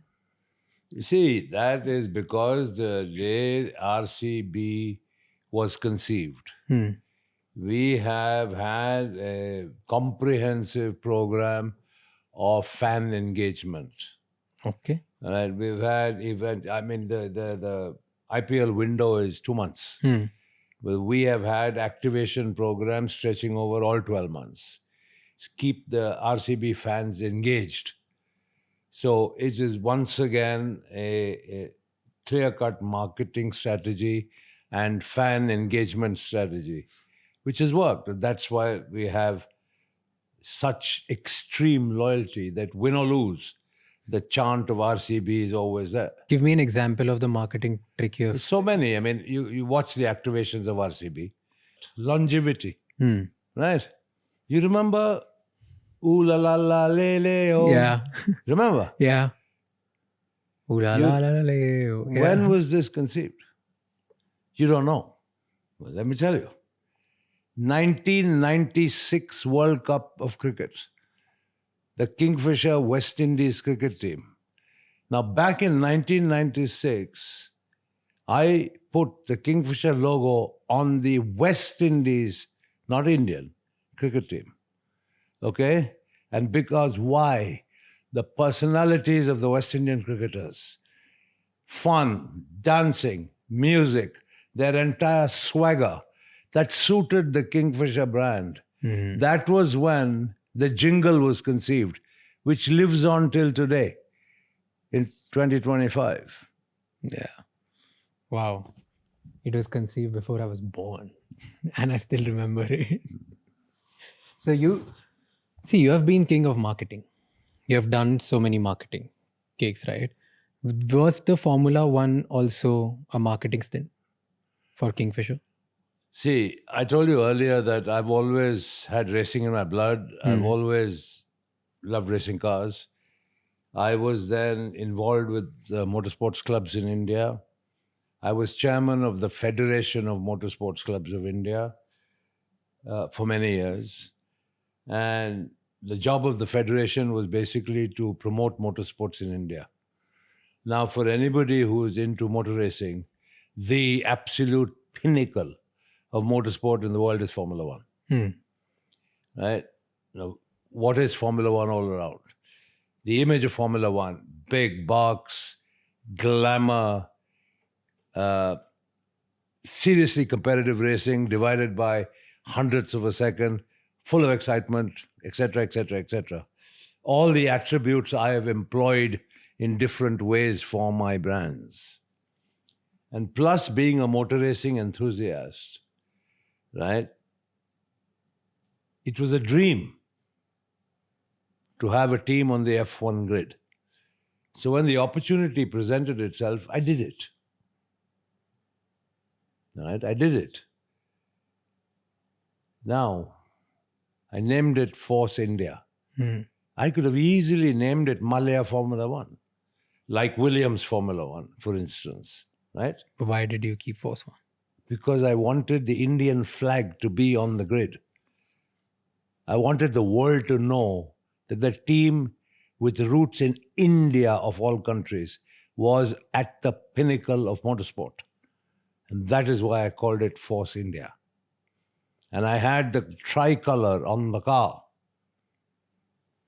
Of course, I also used the platform to advertise my brands. Yeah. Okay, including Royal Challenge, whiskey, White and Mackay, which we owned at that time, Kingfisher, then the airline. So the car, the livery of the car and all the merchandise around Formula One had a lot of our brands on it for promotional purposes. But the core reason was to put an Indian Formula One team on the grid. But you invested quite a lot of money on it, right? Sure I did. I mean, Formula One's not cheap. Do you think that was a bad decision? No, in hindsight, I wouldn't do anything different. Why not? Why not? Because you had to sell it, right? And I think a lot of accusations are for the same brand. Whose accusations about what? That you use Kingfisher money for Formula One and nobody talks about it. Nobody talks about that.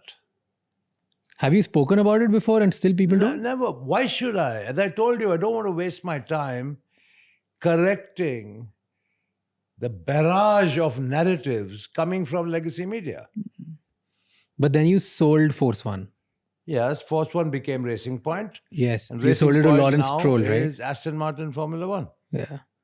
Why did you sell it to Lawrence? I had to at that time because of my worldwide freezing orders and the troubles that Sahara was going through and so on and so forth. So, at the end of the day, I would have definitely kept it, but it was not to be. So fine, you move on in life. But I had 10 years of the Indian flag on the Formula One grid. Talking about another marketing stint, because there was cricket, there was Formula One, there was Kingfisher calendar. It was so highly talked about. What was the story behind Kingfisher calendar?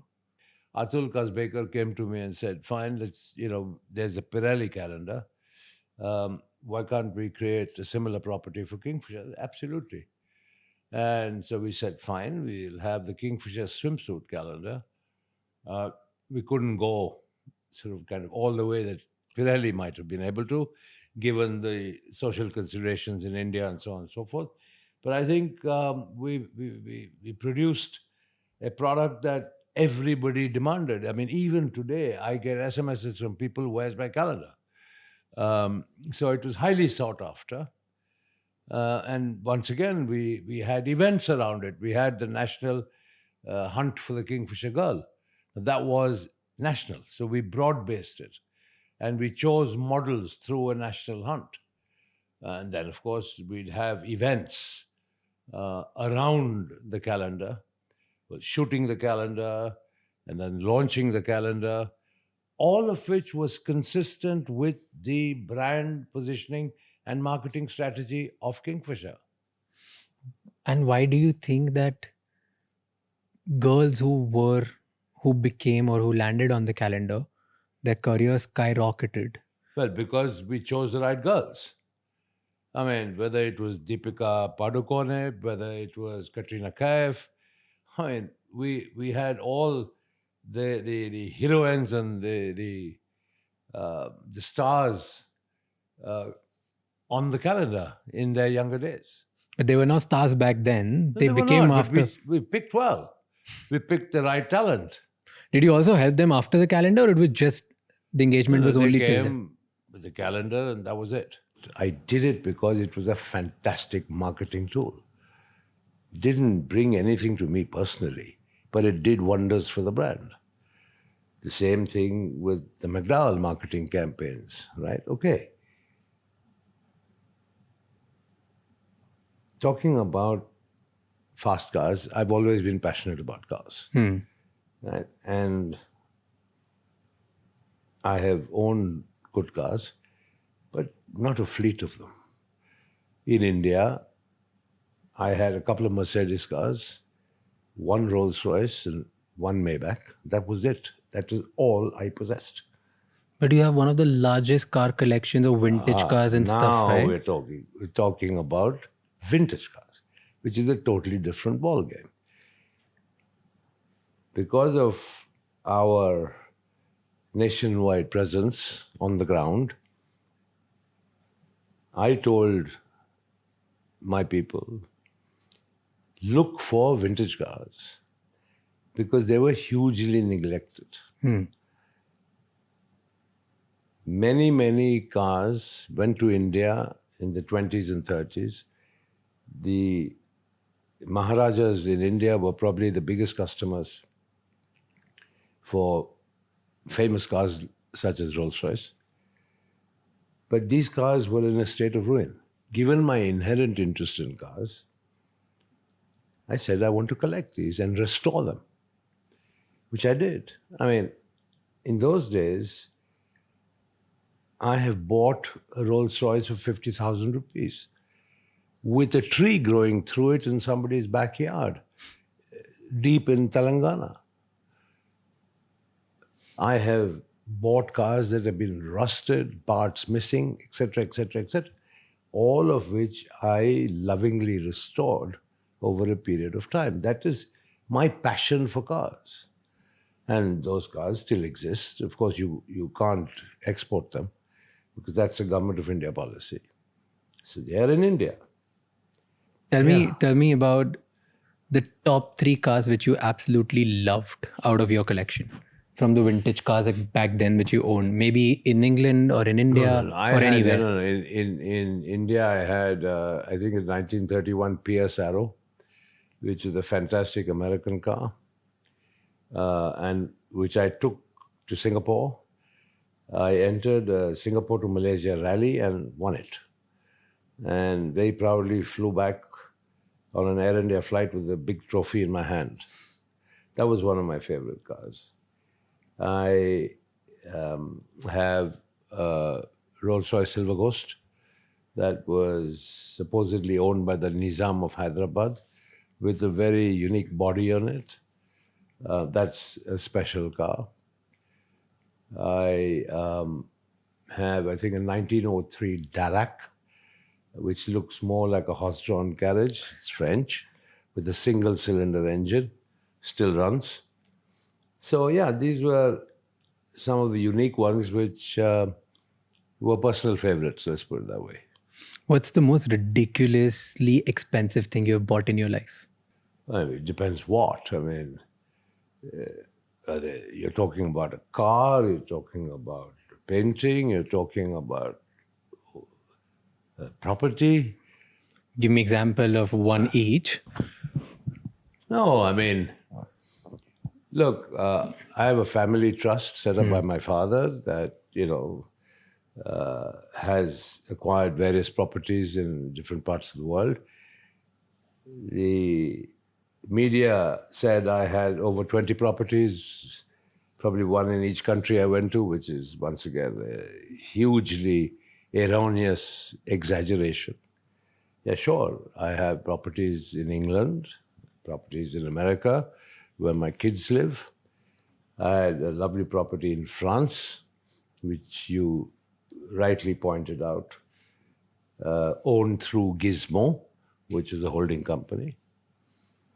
And then when I had the big brewery business in South Africa, we had a home in Cape Town, which was sold when the business was sold because I had no reason to keep going there. That's about it.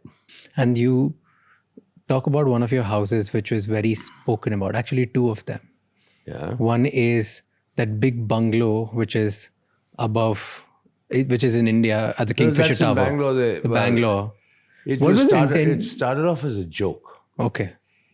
What story behind the it? brewery house, which is the bungalow, was on that piece of land for over 100 years. That's where I grew up. In that bungalow? Yeah, that's where my father lived. And so when these developers came and asked me that land should be developed and that it would be very beneficial for the company and that there was a huge profit potential, I said, I should put the company first and unlock the value and the potential rather than be selfish and say, no, I'm not moving. So in a joking way, I said to Irfan Razak of Prestige, very dear friend of mine, top man, I said, Irfan bhai, if you lift this building and put it on top of the tower you want to build, I'll agree. He said, okay, that's what we'll deliver. That's what they did. Wow. What is there inside the house? I always wonder every time I go to Bangalore. It's unfinished. It's unfinished because it's embroiled in this UBHL liquidation controversy right now. But, given that the banks are settled, and I think UBHL should come out of liquidation and be restored to its shareholders, which is what I'm working on now. Was this also a reason why, because you marketed so well and you marketed at the place or with the tools which were very, very public in nature, very loud in nature, there was a line which I read in a newspaper which said, you are a showman and your father was a businessman. Is that why people misunderstand you? Because of the nature of your... My father was a businessman, and I really am not concerned about being referred to as a showman, because the showman created the world's largest alcoholic beverage company, which my father as a businessman would have loved to see. Do you think your father, if he was here with you, things would have been different for you? You would not land in this? Absolutely not. Absolutely not. I mean, if you see what I've been through, it's illogical. It is a sustained campaign and a sustained attack on the government's favorite poster boy. Right? Now, whether my dad was around or not would not change anything. What has been attempted and what is being done. Till now, the government officially recognizing and admitting that 14,100 crores has been recovered. Okay, let's go to a point where, when we were talking about earlier, about the Kingfisher turmoil, you said you went to the FM back then, which was Pranav Mukherjee sir. what happened after that meeting? He said that banks will support you. Yeah. Is that the reason why a government bank supported you? This was not one government bank, it was a group of about 15 or 16 government banks. Kingfisher Airlines never borrowed any money from State Bank of India. Just to set the record straight. Okay. State Bank of India was a lender to Deccan. When Kingfisher and Deccan merged, State Bank of India became a lender to Kingfisher Airlines. But it started with Deccan. So like that, there were a group of banks from whom Kingfisher had borrowed money, a group of banks from whom Deccan had borrowed money, and then they got combined into one entity when Deccan and Kingfisher merged. Right? Yes, there were times when the sort of support from the finance minister at that time meant that, when I presented to various banks, including State Bank, that, the airline needed money, they would recognize our financial needs, appraise them correctly through State Bank of India capital markets, and then sanction loans, even though the credit worthiness of Kingfisher Airlines may have been short of norms. To that extent, I'm grateful, yes. But then, I did my bit as well. I put in 3,000 crores of UB Group's money into Kingfisher Airlines. You're talking to me about allegations of siphoning. You're talking to me about allegations of misusing Kingfisher Airline funds from my lifestyle for Formula One. Nobody ever talks about the 3,000 crores I infused in cash into Kingfisher Airlines to keep it afloat. My good friend and, probably the most successful lady entrepreneur I've known, she's like a sister to me, Kiran Mazumdar, has often said publicly that Vijay put everything on the line for Kingfisher. I did. But that's not appreciated. That is not appreciated. That's sad. But let the narrative be what it is. See, you put everything you had into reviving Kingfisher Airlines because you believed in the vision. Yeah. Right? But at the time when you asked loans, the company was not doing that great. Correct. Right? So you still got loan from the consortium of 17 banks. Correct. The reason was they believed in your vision, or the reason that they were influenced by the government to give you the loan? Yeah. They believed in the vision.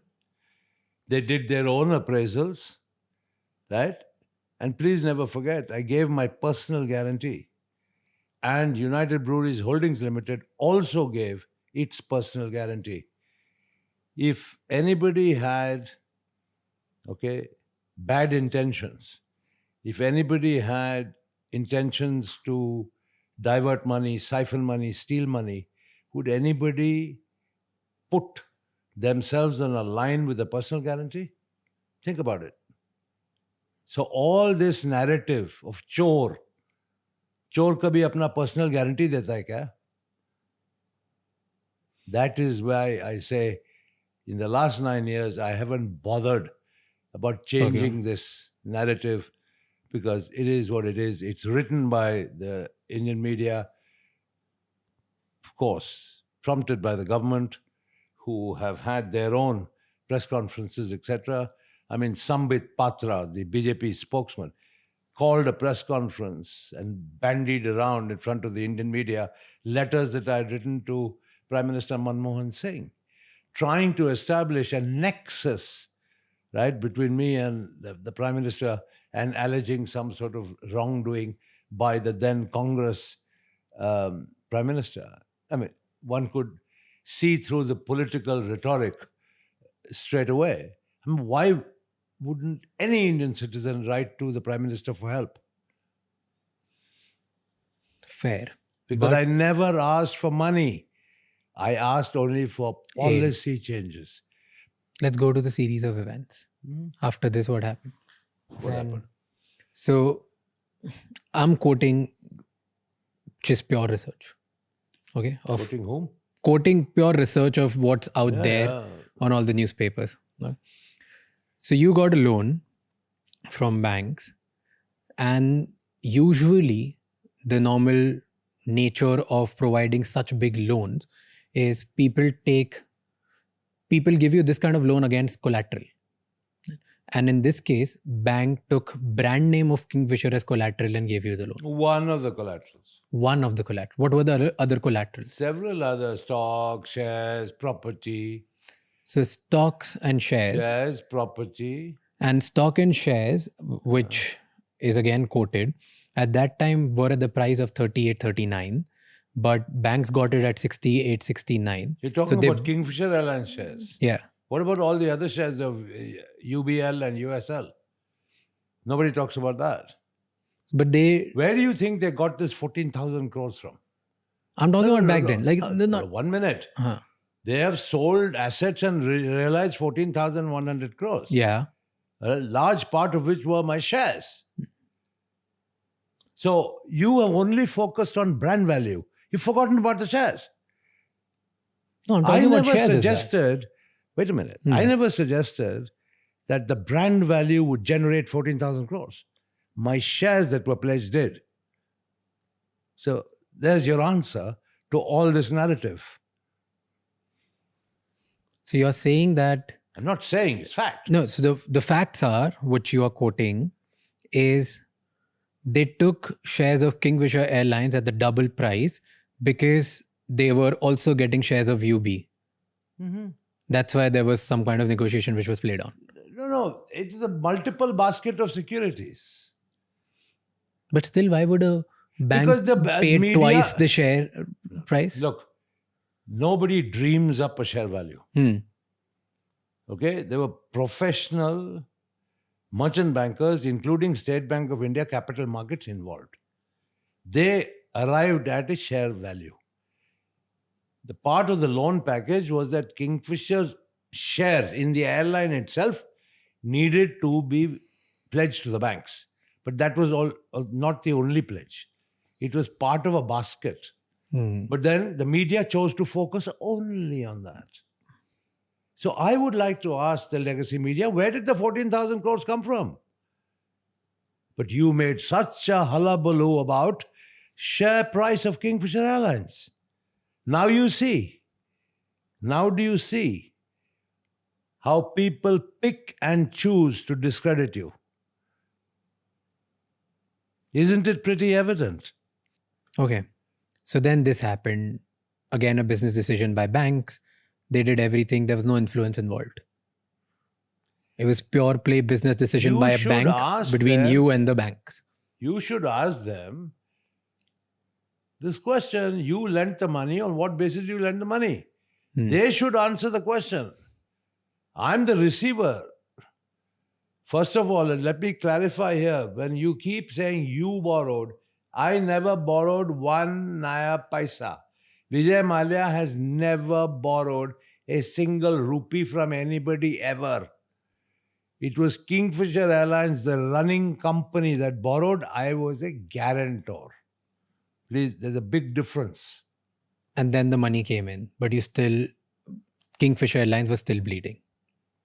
Whatever the case may be, I also put 3,000 crores. You put in 3,000 crores, you put in everything, and you tried to revive it. Yeah. And then one series of events happened where there was a non-payment of the oil bills, and that's why the oil companies started asking you for advance money, and that shaked you a little bit more. Well, yeah, the working capital cycle got disrupted. It's natural. Then there was another series of events that Kingfisher Airlines was not able to pay the airport fees, the landing charges. Listen, when a company goes through a cash flow issue, it affects everybody. Yeah. You cannot isolate one particular creditor or vendor. No, so I'm coming to something. If there's a cash shortage, okay, it's across the board. So across the board, then there were catering companies which were affected. Whoever, there was no food. Everybody. After one by one, there was non-payment of certain things, cash flow issue. Did you, at any point, did you think that this is not going to work? You were still pushing. You were still trying to push it. I was pushing in the hope that the foreign investment that I had already negotiated was going to fructify, which I had already agreed, right, with James Hogan. But the permission never came. It was sad, and I guess my misfortune, that 6 months after Kingfisher collapsed in October 2012, that the same Etihad was granted permission to invest in Jet Airways. Okay. Then another thing happened. Okay. So you were expecting all of this would happen. You asked your people, your staff, your employees to wait that the money will come in. Yeah. But they were not paid. The staff was not paid. Sadly, no. Right? But there's again a statement that your international employees were getting paid, Indian employees were not. And the reason is that because internationally you would have held accountable, in India you could get away with anything. Was that the reason? I didn't know that. But why were you paying international employees and not your? It's very simple. The money was available through ticket collections in England. Because money was available, staff salaries were paid. In India, the High Court of Karnataka had frozen over 260 crores worth of cash. Okay, now I'd like to focus on this non-payment of salaries. There has been a hell of a lot spoken about it, all right, which has pained me no end. It has seriously pained me. In my track record as chairman of UB Group, I would ask anyone to check on how I cared for my employees. I was proud of the care that I gave to my employees. Why would it be different for Kingfisher employees? The company in India had no money. There was UB's money of 260 crores in the bank with the bank under the control of the government of Karnataka. We applied officially and formally to the High Court, please release the money to pay the salaries. Court said no. Why? The same banks objected. The same public sector banks objected. Why? Why? Because they They said wanted. that money belongs to them. Because the company had defaulted in payments. But as far as I was concerned, I asked the court, please release those monies to pay the employee salaries. The banks objected, the courts refused. But you personally took salary from Kingfisher Airlines, 33 crores a year? No. I took salary of 33 crores a year, I wish. Why do they talk about it Who then? talks? Show me the balance sheet where it's written. Can you show me?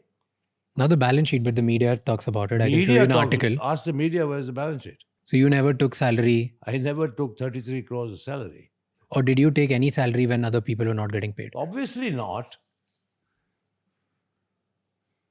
I mean, you really think I'd pay myself to the exclusion of other less well-to-do employees? That's what the world thinks. That's unfortunate view of the world about me, which is sadly completely false. But then they all were on the road striking against you. If you would have spoken to them in a nicer way, probably, or I don't know. Spoken to them, tried to explain to them, but at the end of the day, they did what they thought was best. They were under stress. I respect that. I'm not blaming anybody. Okay, a couple of people have said some nasty things, which is fine if they are under pressure and their livelihood was under pressure. I fully understand that and I take it in my stride. But the fact, any suggestion that I willfully did not pay or that I ignored them and enriched myself in the process is completely false. While all of this was happening, something really tragic happened. One of your employees' wife committed a suicide because they were not able to pay themselves. Were you aware of that? I became aware of that, and upon investigation, um, that was the culmination of a long-standing dispute, marital dispute. It was convenient to blame it on Kingfisher Airlines and non-payment of salaries. Once again, when people are under stress and under unpleasant circumstances, I don't want to comment on it in an unsavory way. It would not be right on my part. I mean, my sympathies are with the family that lost one of their kin. But I can tell you that we investigated the matter, and okay, sadly the tragedy did happen, and yes, sadly, equally sadly, that family had not been paid their salary. If you'd like to blame it on me, fine, I'll take the blame. As I said, I'm not afraid of taking blame where blame is due. Now, I can face up to reality and truth. Did you feel like you should have said sorry to employees? Because I you were sent not able to? condolence letters. Of course I did. Yeah, but I didn't copy the media. I wrote a letter of condolence, but I didn't copy the media. Here's what pissed people off. That in your private life, you were enjoying. Yeah. You were buying the Tipu Sultan sword. You were buying cars in the UK. The value of a Tipu Sultan sword would not have paid salaries. The two Mercedes-Benz cars, the figment of people's imagination, would not have paid the salaries. And if your suggestion is that I should have laid low in some artificial way, forget the employees, forget the shareholders of all the other businesses, United Spirits, United Breweries, MCF, everybody.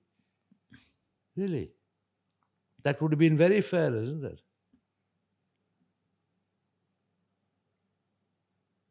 And behave in a manner where my only asset and liability in life was Kingfisher Airlines. I had nothing else. That's the way I should have behaved, right?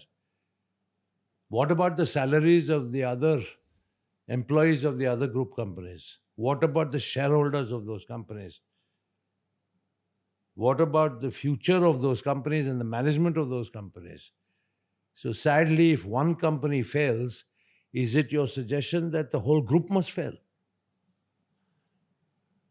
No, definitely not. Okay.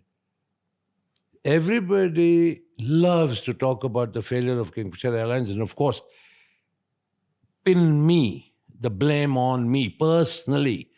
Forget about everything else. It is Vijay Mallya's failure, Vijay Mallya's failure, Vijay Mallya ka chori, Vijay Mallya ka fraud. Everything is Vijay Mallya, fine. What about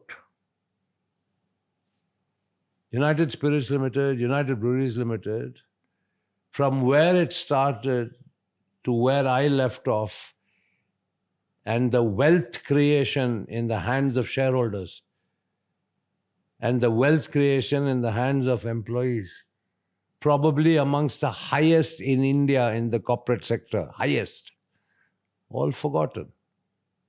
Nobody even refers to it. Kingfisher Airlines, Mallya, Thoko Saleko. That's it. The narrative begins there, ends there. Do you think if you would have done things differently, probably this side of you would have been more celebrated than the side which has gotten...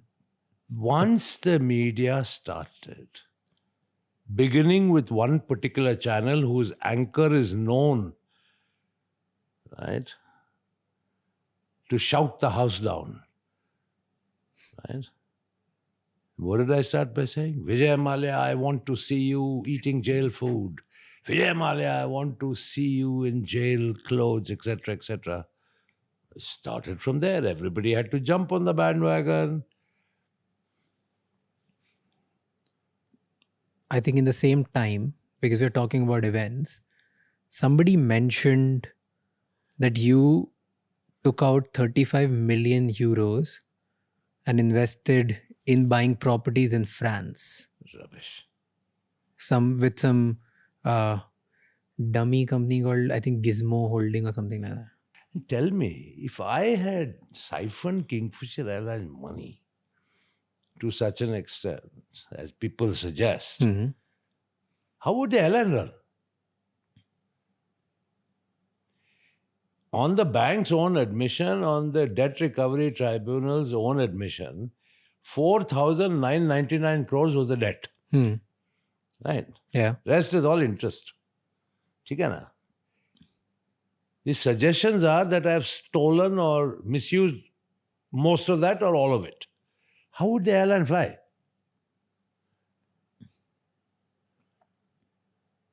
If all the money borrowed from the banks Vijay Mallya pocketed, how would the airline fly?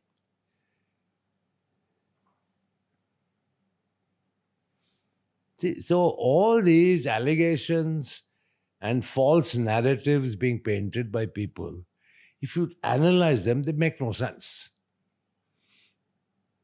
What also is not making sense to me is when the government said that they're going to support you in 2008, the FM said that they'll provide the loan, which they probably did with the banks. Later in 2011, the union minister of the same government they started objecting that you were not paying even taxes. 150 crore was pending, and they started putting you in the public eye. But they were arrears. Nobody is disputing that. But compare my arrears with Air India's arrears. Air India's arrears were probably 10 times that of Kingfisher Airlines. That was because of the stress of the aviation sector. And why did Air India didn't get anything and you got everything? Every little scrutiny happened with you if Air India was in trouble more than you, which actually was the case. It's a fact. Yeah, it's a fact. They were in a more daunting situation than yours, like the airline. Yeah, but all the focus was only Kingfisher. Why? You should ask those that turned on the spotlights. Why do you think it happened? Like clearly combination of animosity, jealousy, whole bunch of factors. And, once again, unproductive things to think about. In life, think positive. Come on, it costed you a whole life in India. You must have thought about it hundreds of times. No, I'm not. In any case, since 1988, I've been going to India for less than 180 days in a year. All my 3 children are American citizens. All have lived outside India, never in India. My mother has been in this country for over 30 years. What do I go back to? Of course, I will get the most ceremonial welcome by the Indian media. Of course, sure I will. My goodness, it will be headlines of every single newspaper. Okay, so 2012, the airline got suspended. Non-payment of multiple things, working capital, cash flow, everything got really, really bad for you. Right? And then the big bash happened, the birthday party, which is often talked about in 2015. Go ahead. What happened between 2012 and 2015 with this case? What happened? I'm asking you, what happened during? What happened? Did everybody forgot? What? Did everybody, they were not bothered about Kingfisher Airlines, or what the cases were going on? Of course, everything was going on. Nothing stopped. Nothing stopped. Because people don't talk about that often. What happened? What was going on? Nothing was going on. That's when the willful defaulter and all that. You know what the willful defaulter is all about, right? Tell me what is about. The banks call a willful defaulter of somebody who has the money but won't pay. Yeah. That's called a willful defaulter. Yeah. Right. I made 4 settlement offers to the banks. Between 2012 to 2015? Yes. Which they refused to accept. That nobody knows. What was the settlement that you were offering? So many settlement offers, including before the court. Right? So it was always the intention to settle. I flew through Hyderabad and met the chairperson of the State Bank of India at their training academy in Hyderabad and offered a settlement. It was always my intention to settle. Never did I say I'm not going to pay. And why do you think they didn't accept it? They wanted 14,100 crores. That's why they didn't accept it then. They didn't want your 5,000 crore because they were expecting it to go up. Like the sale of your assets will be much higher than... Whatever. Is that? Yeah. Had they accepted my offers, they would have got 5,000 crores. Today they've got 14,100 crores. But is there any proof do you have where you offered them settlement and they didn't accept from Take 2012 out to the records 2015? of the Supreme Court of India. The proof. What better proof than the records of the Supreme Court of India? Public documents.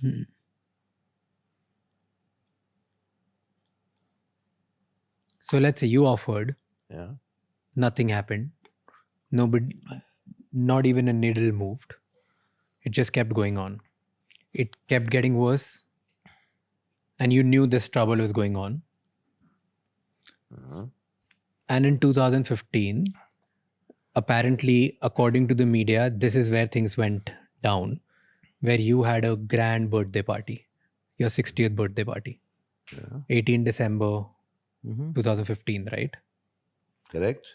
What happened in that party? Nothing. It was a party that, normal party that I had. And I've had so many of them over the years. Do you think you shouldn't have done that party or made it so public? But why? Why? Because the whole narrative is against you. You spending, see, this is what a common person would think. If I was a Kingfisher employee and I've not gotten paid for XYZ reason, for let's say economic factors, business model, whatever, XYZ reason, I'm not getting paid. My livelihood was dependent on this. And then I see the promoter of my company spending millions of dollars or Enrique Iglesias to perform for his birthday party. I would get enraged. I want to, as an employee at that point, if I've not gotten paid, I don't understand that there are 50 businesses that you have built. I understand only one thing, that the promoter of my company is enjoying on my expense. I would agree with everything that you said, except your last, at my expense. The promoter of the I'm talking company, like a common person, that's why I'm asking. fair enough. The common person didn't know that upon objection by the same banks, the Karnataka High Court declined to agree to drawing readily available cash to pay the salaries. Right. Okay, I agree with you. The suffering employee would have also said, the man has United Breweries, United Spirits, is none of my business. Right. Right. So I could have been a thorough hypocrite. I could have come here to London and had my party and nobody would have even known. Right? Yeah. Would that have solved the problem? No. Okay. But you So, didn't do that. You did the public party in India. It's not public. Sorry. It was by invitation. But of course, everything that I do is covered by the Yes. media. And I paid for it myself. Kingfisher Airlines was in no position to pay. I paid for it myself. Maybe in hindsight now, okay, and we're talking about December 2015 against an airline that shut in 2012. If you're talking about my birthday party in December 18, 2012, you probably have a more significant point. But 3 years later, in December 2015, okay, a milestone 60th birthday, right? Still being held against me with such venom, I don't quite get it. But okay, maybe it was a mistake. I should have probably come here to London and had my party and nobody would have known. But once again, because I was transparent and lived my life pretty transparently as I always did, the media latched onto it and bashed me for it. Fine. So everything in the last 10 or 15 minutes, maybe more, that you are questioning me on are Indian media generated comments and narratives. None of these are facts. But are you not apologetic about what happened? Apologetic. What do I apologize for? For only to the only for the employees of that business, for no one else. After putting 3,000 crores of my own money into the business, I need to apologize. You've been wronged, but so have your employees of Kingfisher. What would you say to them who lost their jobs, who still hold angst against you? If you were directly just talking to them and not me, what would you tell them? I would say I'm deeply sorry for what happened to them.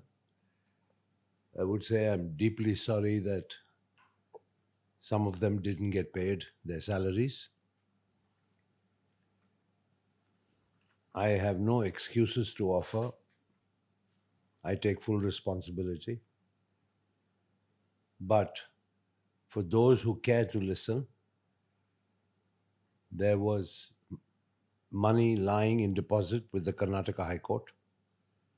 I specifically applied to court to pay the salaries of Kingfisher Airlines staff. The banks objected and the court refused the permission. There was really nothing I could do beyond that. And what would you tell those employees who are still questioning that, hey, we were in trouble and you tried everything to get that money from the court, but it didn't help? Then why did you go out and party like a king on your 60th birthday when we were suffering? We need to look at the timeline here. Kingfisher Airlines shut down in 2012. My 60th birthday was in December 2015. Right? There was nothing I could do in the interim to find money to pay the staff in particular, because any money that could have been infused theoretically would have been taken by the banks because all the assets were frozen. Did your legal advise you not to pay? Absolutely not. I told my legal advisors to find every single avenue to pay. And it didn't work. They couldn't find a way. But ultimately, because of the freezing, all the money was lying under the control of the court, so we couldn't touch the money. And every penny that you would have infused just for their intention to pay your employees would have still gotten frozen. You see, the court order did not differentiate between employees and general corporate purposes. Mm-hmm. Any money in the account of the airline was frozen. Frozen by the banks, frozen by tax department, frozen by service tax. Everything was frozen.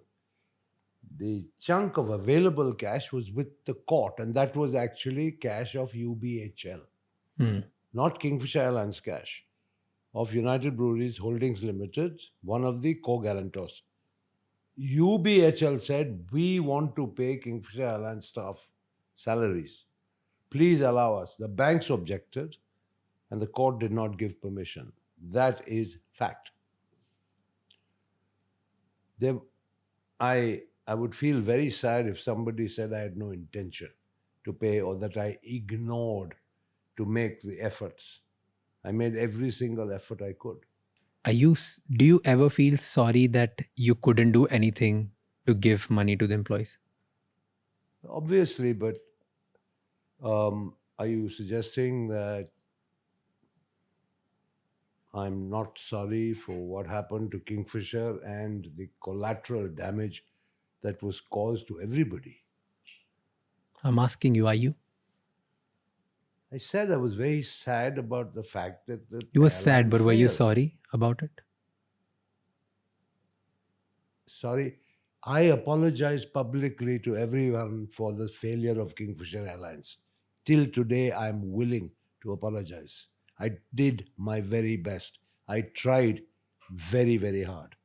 I put in my money, blood, sweat, and tears. It didn't work. Sadly, it didn't work. I'm very sorry. At the end of the day, frankly, It's what I think of myself when I look at myself in the mirror in the morning. Have you done good or have you not done good? Are you a success or are you a failure? What is the answer? I'm a big failure according to Indians. Fine, I'm a big failure. But when I look at myself in the mirror, I don't see failure. But does it bother you? Who created 1.75 lakh crore of market cap in the alcoholic business? Who created it? Even after creating such a behemoth, people think you're a failed business owner. Fair enough. So let Does them it think. bother you? And who made Kingfisher Airlines so public? Who made it? Damania Airways started and failed. East-West Airlines started and failed. Right? Jet Airways eventually failed. Right? Modi Luft started and failed. Right? Paramount started and failed. You read about them? Only Kingfisher and Mallya. Is that not a targeted attack? Because here's what got crafted after it. Who crafted it? I'll tell you. I'll come to that. Tell me. Then, So tell me, what about all these other aviation failures? see, nobody cares about them because nobody was as public as you. So now we're talking that I pay the price for my own public image. And the fact that you left the country. Which is another. Yeah. So I'll come to the series of events of these, both of them. No problem. Okay. So 2015, December, this happened. Before that, CBI started investigating you. And I appeared before the CBI 4 times. And CBI concluded their case that they found you siphoning the money. Was that the thing? Completely false. Okay. There is no allegation of money siphoning by CBI. What did CBI conclude? Nothing. That I spent on a private jet, which was Kingfisher Airlines' own asset, Yeah. that I misrepresented to IDBI while taking the loan. What did you misrepresent? That I misrepresented. You asked me a question about brand valuation, right? So one of the allegations is brand valuation. Was it also bizarre? Like IDBI gave you loan in just 2 days, and on Sunday you got the money transferred in your bank. Yeah, but then that was a short-term loan. Okay. They got the money back and then they participated in the consortium lending. Okay. Yeah. So, but there is no allegation of siphoning money. None. Zero. So it was misrepresentation Yeah, that's and it. using that money or using the Kingfisher loan proceedings to buy a private jet. Not private jet was owned by Kingfisher Airlines. The Kingfisher Airlines own asset. They said I misused it. I misused it for personal trips. Did you? I think if you see the line of private jets starting from Mr. Ambani's in Bombay Airport and ask them who uses your jets, you'll get the answer. Come on, deflecting is not a right It's way not of deflecting. answering. I'm asking you, What? did you misuse it? What is misuse? I don't know. Whatever they're quoting, do you agree with it or no? So you agree with the CBI? No, I'm asking you, do you agree with it or no? I am Obviously, not agreeing I with don't anything. agree with it. Obviously, I don't agree with it. You used it for business purposes only. What do you mean business purposes? If I had to fly on holiday, I'd say, private jet, आप खड़ा रहो इधर, मैं जा रहा हूँ Air India से. That's what CBI had problem with. Is that the case? Yes. That yeah. you took the... Come on, that would not only be the case. Huh? That would be a part of your case. Let's say But using... this is what I'm saying. The principal one was misrepresentation. Okay. Yeah. So that is first. that's it. Misrepresentation. And because of this, they issued an LOC. They issued LOC, right? Lookout circular to the immigration office that Vijay Mallya should not leave the country. No, I'm not aware of any of that. Okay. Because then there was a public issuance against in 2015 where the LOC which was issued for you had few words changed. I know nothing about this. Okay, so there was, and this I'm quoting from again another article where I can show you the article.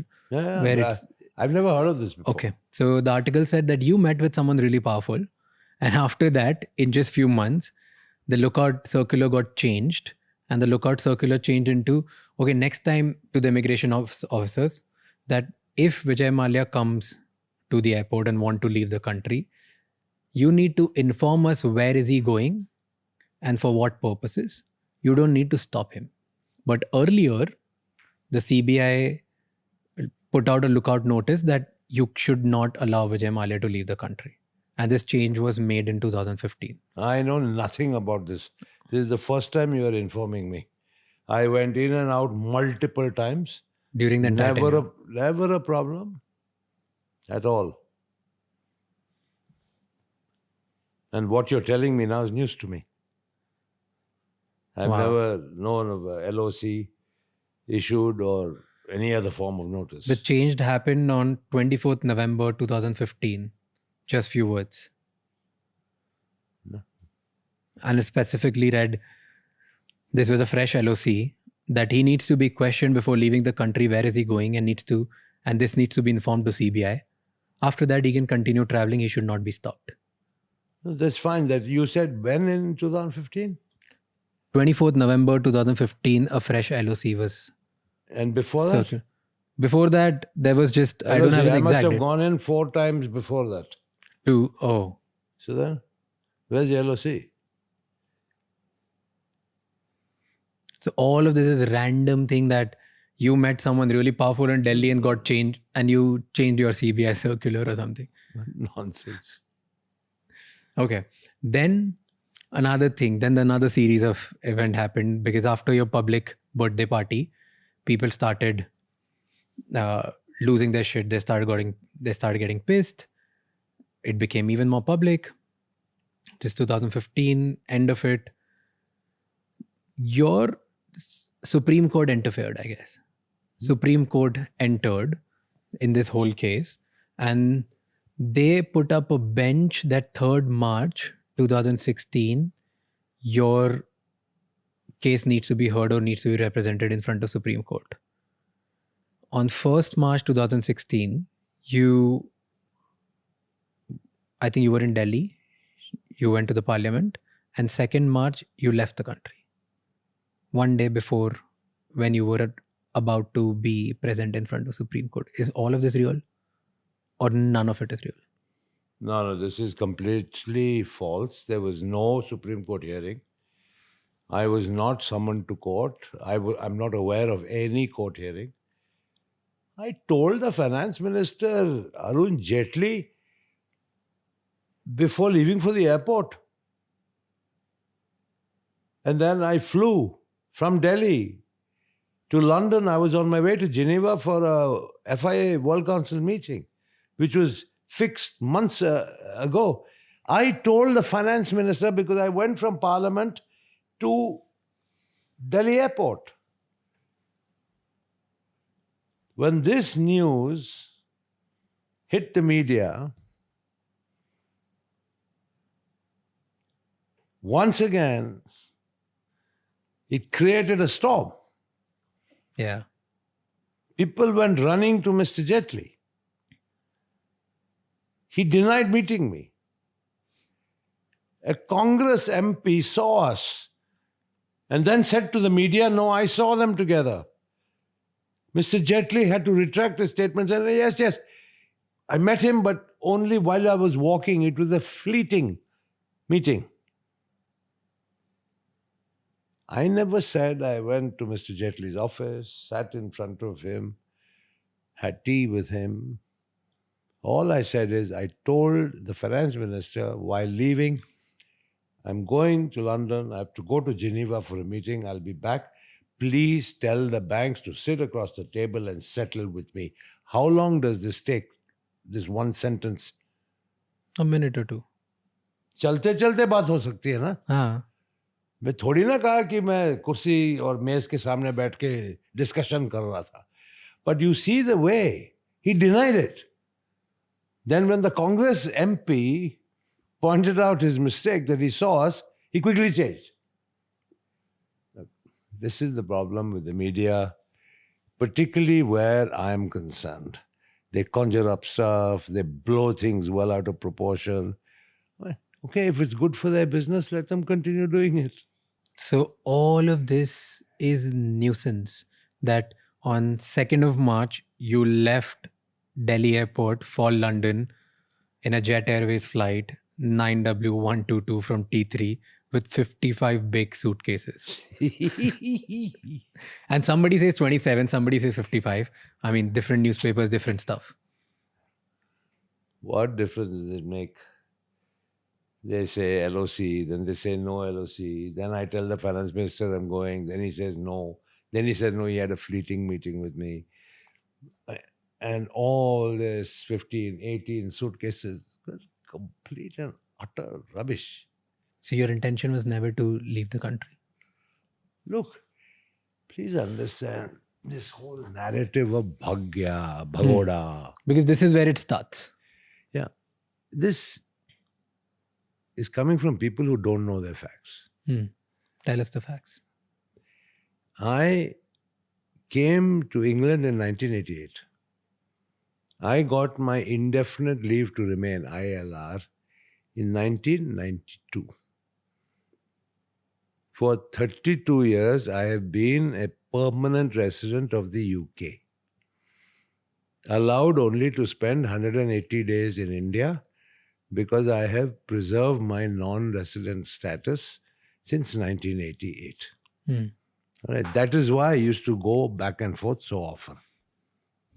All right. So I came.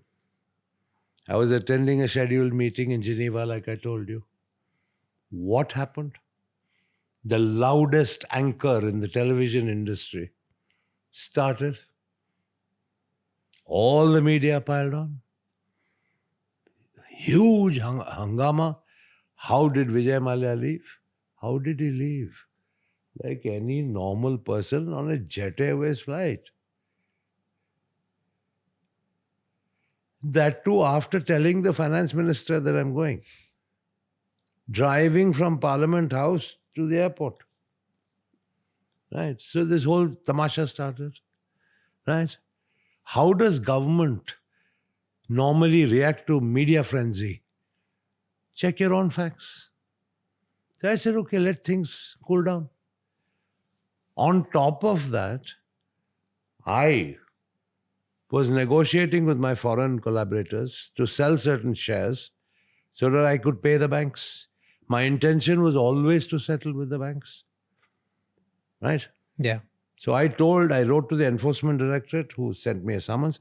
I need some time. I'm negotiating. I want to settle with the banks. I've got some business to do. I've already appeared before the CBI. Of course I will appear before you. Right? Just give me some time. What happened in the meantime? They revoked my passport. Revoked it. Okay. When was this revoking? 2016. Oh, right before you left. Before Right after you left. Yeah. Passport gone. How to travel?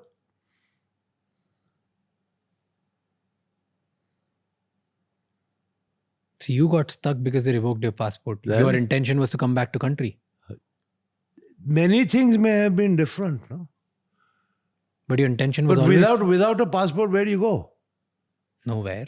Oh, correct. Because you were a British citizen, Not citizen, permanent resident. permanent resident. I kept my Indian passport because I was a member of parliament, Okay.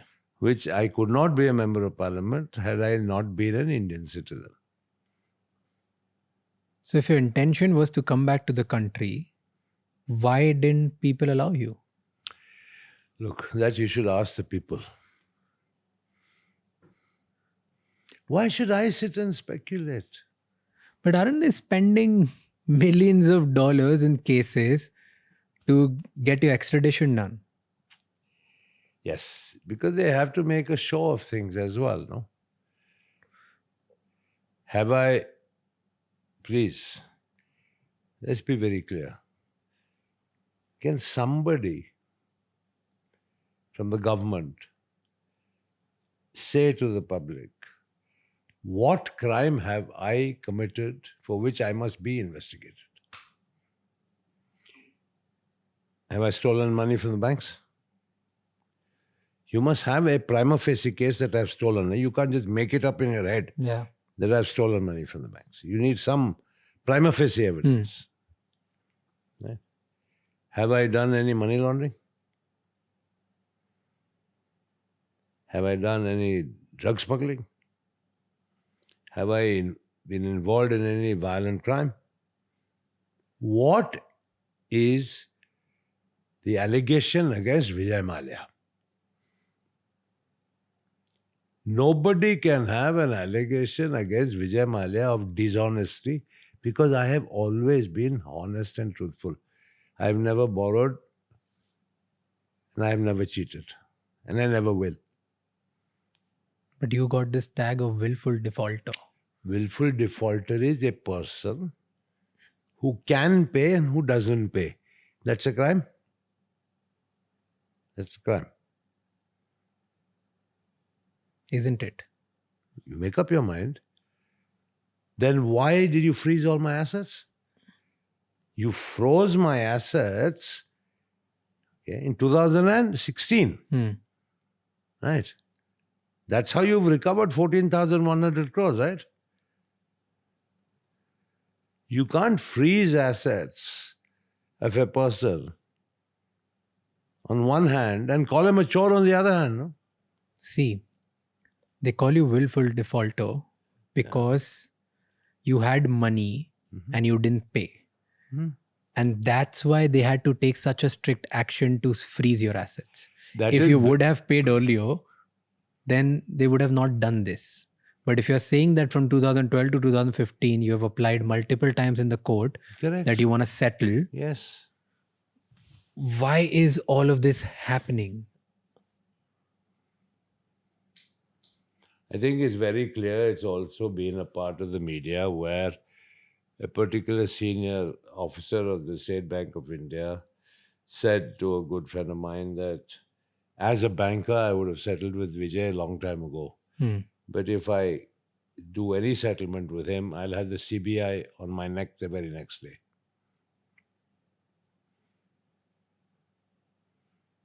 And why do you think CBI has to do all of these things? Because technically banks, you're saying banks want 14,000 crores. Isn't the CBI called a caged parrot? But then banks ultimately want 14,000 crore. So they don't want anything to happen. Why would bank want to settle you? Who knows? If you go to the banks today, they may tell you, I owe even more money. Tell me real numbers. Because somewhere it's written 9,000 crore, somewhere it's written... There is no 9,000, that is all imagination. 6203 is the real number. Judgment debt. 6203, 6,203. And you have been vocal about it. I was going through your tweets. Publicly, you have been very vocal about that. Hey, I want to pay, come talk to me. Hey, I want to settle. There are multiple times you've just said it. I've shown you letters I've written to the banks. Nothing. We cannot engage with you. Period. Right? You were part of the parliament. And you were influential. You had money. You were powerful. You could do nothing about all of this. What went wrong? That probably is the cause of everything that followed. Who do you make a poster boy? Somebody who is insignificant, is it? Well, why would if you want to make an example of somebody, who do you make an example of? A visible person or an invisible person? Definitely a visible person. Correct. So there you've got the answer. But why would they want to make an example out of you when you were ready to settle? It was just a business failure in your terms. It suits you, to reject a settlement offer and to continue to claim that amounts are due to the banks and therefore you're a defaulter and therefore we're going to hound you and chase you. It suits the narrative. Today in India, business failure means fraud. If purely that line you're talking about, then yes, it's you kept asking me about me. why people tag me willful defaulter, why they accuse me, why the narrative is so negative about me. What happened to poor Naresh Goyal? What happened? India's biggest airline jet collapsed. Naresh Goyal went to jail. Right? What happened to people like Gautam Thapar in Delhi? In jail. Right? So if your business does badly, you're automatically referred to as a fraud. The inference is that you've stolen. In which countries does this happen? The biggest companies in the world fail, right? Are their management, senior management put in jail? Are they accused of fraud? The whole purpose of business is associated with certain risk as well. Yep. Right.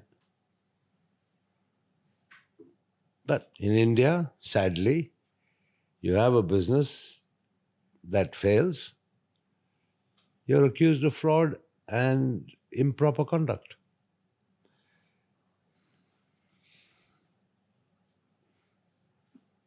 And people say, and the government and the agencies, that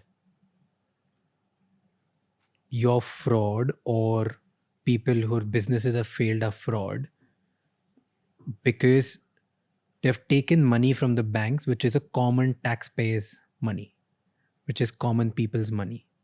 So if you take common people's money and you're not able to repay it, then you're considered wrong.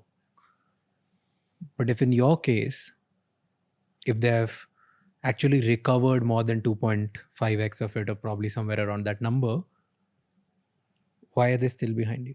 Because, as I said, have you ever heard of any bank not rendering an account to a borrower or a guarantor? Despite 15 reminders, the same banks have not given me a statement of account. Not one. Have you ever heard of such conduct anywhere in the world? For the first time, it is through the statement in Parliament of the Finance Minister and the printed report of the Ministry of Finance that they have shown 14,100 crores recovered from me. The government have. The banks have not rendered a statement of account. That is why I have gone to the Karnataka High Court, asking the court to direct the banks to give me a statement of account. That is the pitiful state of affairs. Now let me explain things to you in a summary fashion. In this entire debt of Kingfisher Airlines and the recovery, you have the recovery officer of the Debt Recovery Tribunal. Yeah. The Debt Recovery Tribunal is the one that gave the certificate of debt. They have recovery officers whose job it is to recover against that recovery certificate and inform the tribunal about how much has been recovered. Because when the full amount is recovered, the Debt Recovery Tribunal will issue a discharge certificate that your debt is paid. Second is because the second guarantor, United Breweries Holdings Limited, is in liquidation. It is in the control of the official liquidator. The official liquidator is also obliged to give an account to the court, right, on the liquidation, which includes being a co-guarantor of the Kingfisher Airlines debt. Right? Both these have stated in court, in judicial proceedings, that the banks have been fully paid. Yet the banks have not submitted a statement of account. I have had to go to the Karnataka High Court pleading with them to please direct the banks to submit a statement of account. And of course, the official liquidator and the recovery officer as well. This is the conduct of those banks. And you're asking me questions about why they didn't do this and why they didn't do that. Does it happen with other entrepreneurs as well? Well, I'd be shocked if it did. I've never heard of anything like this. Do you think the Indian system gets rigged against the entrepreneurs or the business owners who get too powerful after a point? It's certainly riggable. Because in your case, this is what happened, right? In my case, all the facts are there for everyone to see. Then, sir, Simple. what's the future? Like, what's going to happen now? What's happening? In your story, what you're telling is completely different than anything and everything that any Indian person out there who will do little research about you would find. It's completely different than what you're telling. But if you do research on me, what are you going to find? You will only find the narrative generated over a period of time by the Indian legacy media and to a certain extent the government and what they have said. And of course, when I say government, it includes CBI and ED and this, that, and the other. All right, that's all you'll find. All of which is false narrative, either deliberately written or, in some cases with the media, ignorantly written. So, is there a businessman, politician, media kind of nexus against you in India? I don't know who is against me except this government. And I made no bones about it that I am their poster boy. I am also a political football, right? You must have heard the narrative. BJP tells Congress, tumne loan dilwaya. Congress responds to BJP, tumne bhagne diya. Vijay Mallya is the football in the middle. What is the biggest challenge of doing business in India? Government. Explain. Government. It's in the Indian DNA. No matter what the state government or a federal government may say about ease of doing business in India, there is no ease of doing business in India. There are hurdles, bureaucratic hurdles, political hurdles all along the way. They may have reduced over a period of time, but no, I mean, you can't compare India and ease of doing business in India with any of the Western economies. But how did you manage that before? Like earlier, you expanded your group from a couple of 100 crores to thousands of crore. Then definitely you must be navigating somehow with all these challenges. What did you do?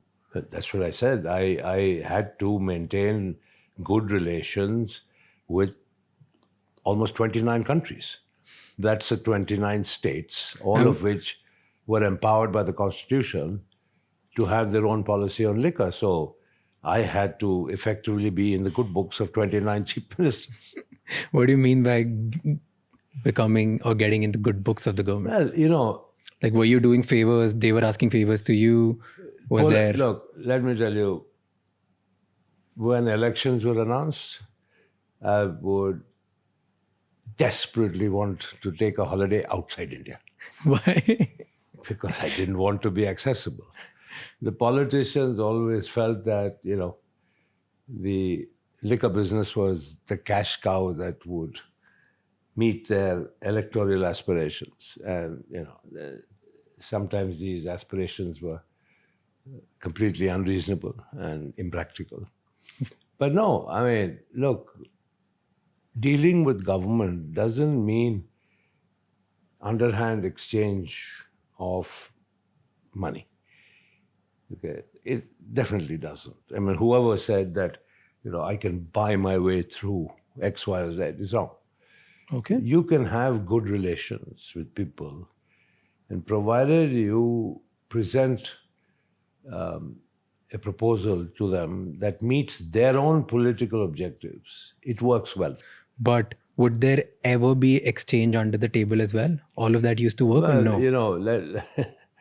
I'm not going to confirm or deny that because I leave it to your imagination. Because I think you know India as much as I know India. And they would ask for backing the election campaigns? That's what they would ask technically. Or was there something else as well? Look, the demands were varied. Give me example of 2-3 demands. The demands were, first of all, cash. Second, copious amounts of alcohol, which seems to be an essential part of any electoral campaign. For free.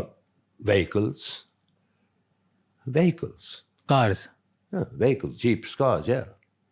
So it was multifarious. But the easiest for me was to disburse alcohol, which is, at the end of the day, I was in a privileged position heading India's largest alcohol company. I could say, all right, fine, But yeah, alcohol plays a big role in elections in India, even today. How do you make money now? How do I make money? Like today, how do you make money? I get a modest salary from my company. Not the Indian companies. No. So do you own anything here? There are companies here or in other countries? Of course. I told you I've been a non-resident since 1988. Okay? Even though I sold Berger Paints in 1996, I've had several other businesses outside of India for the last 30 years. What was your net worth at peak in India? I don't know, because it fluctuated with the share value. But if any number you had? Subject to great amount of speculation. Okay. Frankly, what difference does it make? What's your net worth today? I don't know. Probably zero, according to the banks. Probably. Walk me through your day today. What do you do now? Nothing. After all of this is done, what time do you wake up? How do you keep yourself busy? What do you do? Well, I have 6 dogs. I love them. I love dogs. I play with them. I like to keep abreast of international news.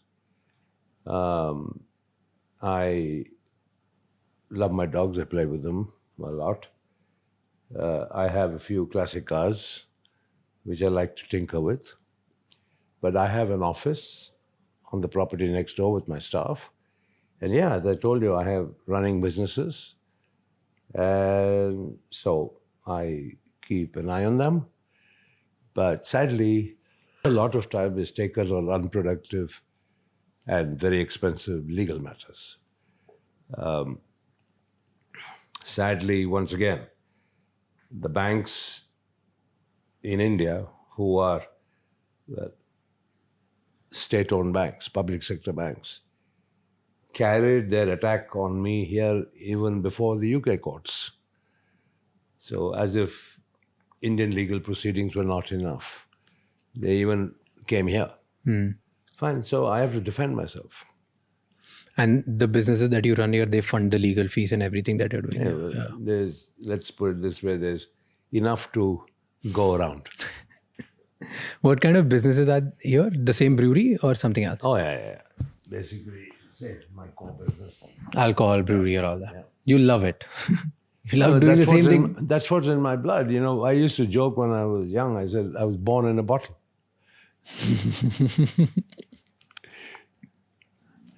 Well, do you feel restricted now?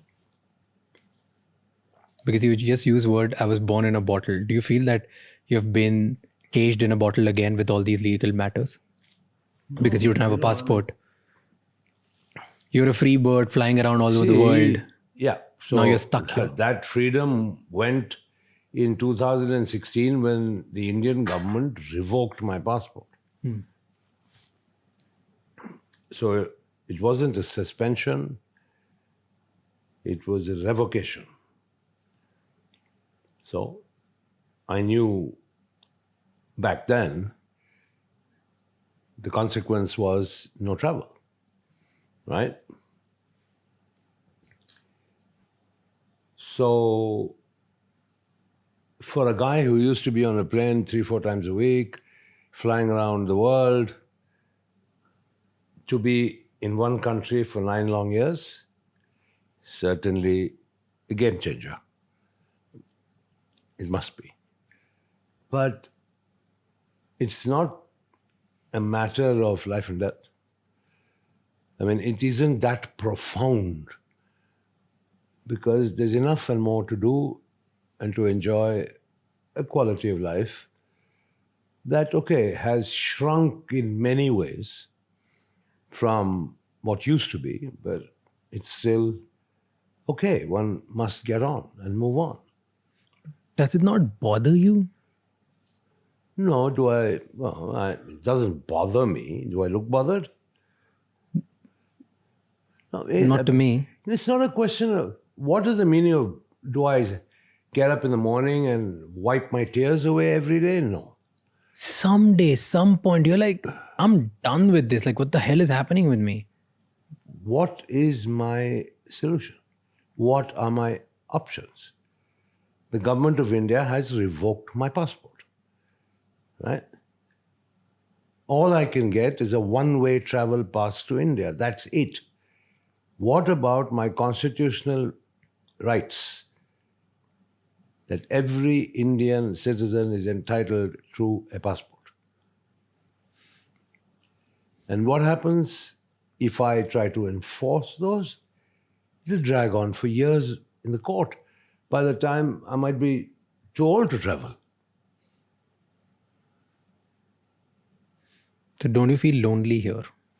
No, well, I have a lot of my friends here in England. A lot of people come and visit me. Well, another one of life's lessons is when times are tough, you realize who your actual friends are. And I have realized that very comprehensively. I mean, those who used to be my so-called buddies who, in times of my heyday, for lack of a better word, are nowhere to be seen. You used to hang out with a lot of billionaires, Bollywood celebrities, politicians, a lot of people and your friends from the corporate world. They all stopped taking up your calls? No. The politicians certainly stopped. And I think as one of the many politicians explained to me, quite truthfully, which I respect, he said, if we are seen to be associated with you, this government will come after us.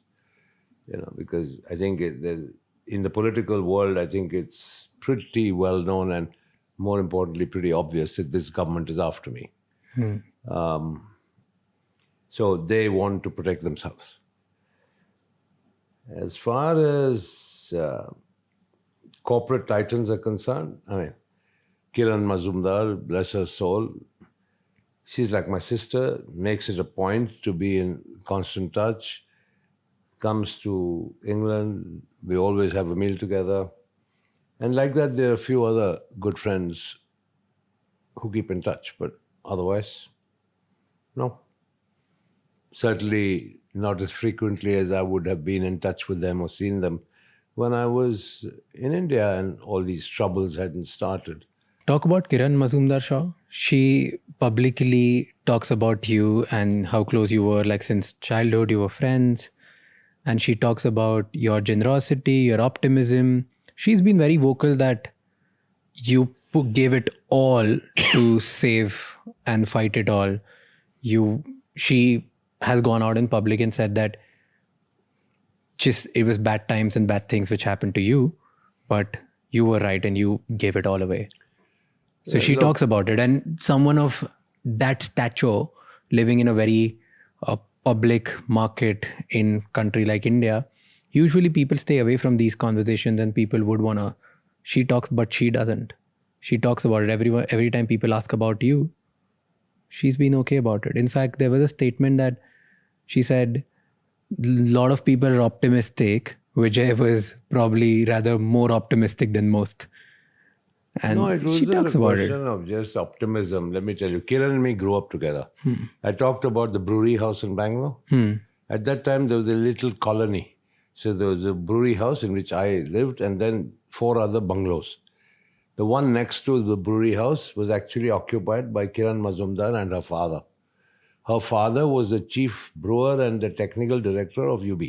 Okay. And so Kiran and her 2 brothers and mom grew up in my house, in my colony, with one wall separating us. So we were very, very close. And Kiran has been very, very different. She started off being a qualified brewmaster. How many Indian women can you think of who would go and qualify as a brewmaster? But Kiran was determined to do it, and she did it in Australia. So, Kiran, as an entrepreneur, not only has been brilliant, but has a super brilliant track record. But she's a tough cookie, and she speaks her mind, which is something that people should respect. And being a woman at that. So I'm so grateful for her public support of me. She knows what I went through with Kingfisher Airlines. I used to share it with her all the time. And she knew that I gave it my all. I mean, forget about just putting in 3,000 crores. I mean, every bit of my blood, sweat, and tears went into trying to make Kingfisher Airlines work. Now that she isn't here, you're not there, here you're alone, friends, parties, businesses, that busy, restless life, nothing is there. In 9 years, what was the loneliest day of your life? I always have had something to do. I haven't been sitting alone. I told you, my interests keep me occupied. My pace of life is slowed down dramatically. My pace of life now is probably one of semi-retirement, to be honest. But that's what happens when you reach retirement age, isn't it? So the frenzy of the past doesn't last forever. And I'm in that phase. But I have enough and more interest to keep me occupied. Tell me, what do people misunderstand about you? I don't know what people understand to begin with. Forget about misunderstanding. I mean, people in general, particularly the media, they hate my guts. They don't like the fact that I rarely get flustered. And they try to break me down deliberately, brick by brick. They try very, very hard. But, you know, maybe it's my upbringing in life. Maybe because I started very young. I'm tough. And tough, so I don't get browbeaten. I don't get pushed over. I stand my ground. And the media hate it. They absolutely hate it. So, I've heard all this. Mallya is arrogant. Mallya is a show-off. X, Y, and Z. And the narrative keeps repeating time and time and time again. Because I have never taken out my handkerchief and started weeping in front of them. They would love that. If I did that in front of the legacy media, probably the whole narrative about me would change. But that's not me. Has this become your defense mechanism now? There was never any defense mechanism. Like now it has become your image that, hey, I'm not going to break in front of you guys. So I'm going to stick through it. And that's why I won't show my real side. I won't show my real emotions. I won't show what I'm feeling. But what I'm feeling is real. There is no other side. There is no other side. Please understand. For 50 years, I've been in charge. I've been through a lot. I've been there, done that. It's toughened me up. I faced the crisis of Kingfisher Airlines. I felt it more than anybody else. I gave it my all, but I kept myself together because I was a leader. If I had crumbled and collapsed, the airline would have crumbled and collapsed a lot earlier than it did. What are you feeling right now as you talk about you gave it all and you still couldn't save Kingfisher. Well, I'm sad about it because, it's not just about Kingfisher. I have never been used to business failure. I took risks, I made bold decisions, and I built my core business in alcohol into something I could be greatly proud of. I failed with Kingfisher, and that hurts me more than anything else. Kingfisher was a wonderful product, probably the most awarded airline ever, providing connectivity to places in India that were never connected by air before,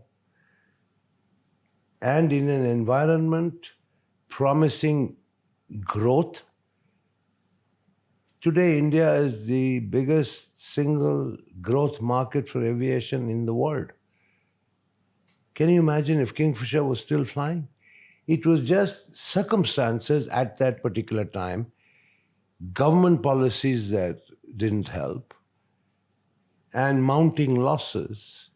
But I gave it my all. As I told you, quite apart from putting in 3,000 crores cash into Kingfisher Airlines. And the final straw was the refusal to let Etihad invest in Kingfisher. And that was it. I'd run out of options. Can you imagine how I felt? I felt miserable. What's your biggest fear now? My fear? Are you afraid of anything? Well, what can I be afraid of? What can I be afraid of? What do I do that would scare me? Living a semi-retired life, what can happen that's going to scare me? Extradition? Oh, yeah. Look, if you're talking about the legal issues, there are multiple legal issues, all right, which I will defend before the courts of law, both in this country as well as in India. And any legal case can go either way. You can't sit and predict the outcome. Neither can you celebrate a potential outcome, and neither can you cry about a potential outcome. That's what legal cases are all about. But are you prepared for the worst? Of course, I have to face the worst. I have no qualms or no doubts in my mind that if the worst is what is destined for me, well, that's what's destined for me, and you face it head on. What do you think is worst? What can happen the worst? Oh, what I think is very clear, what the Indian government wants, what many of the Indian media anchors want: jail clothes, jail food, in Tihar or Arthur Road or God knows which jail in India. That's it. And spend the rest of my life behind bars. That's it. Have you ever imagined yourself actually going to jail? Well, if that's what is inevitable, what option do I have? Is it inevitable? Might be. I'm not an astrologer. I'll fight my way in court. Doesn't it scare you? That I lived a king-size life and now I might end up in jail. And yes. That is how I'm going to end my life, like probably. Correct. So I said earlier today, right, 0 to 0. And you're okay with it? What option do I have? Do you ever wake up and think like, shit, why me? What is happening? Because in your head, you're clear and you say that you've not done anything wrong. So do you ever feel like, why the hell me?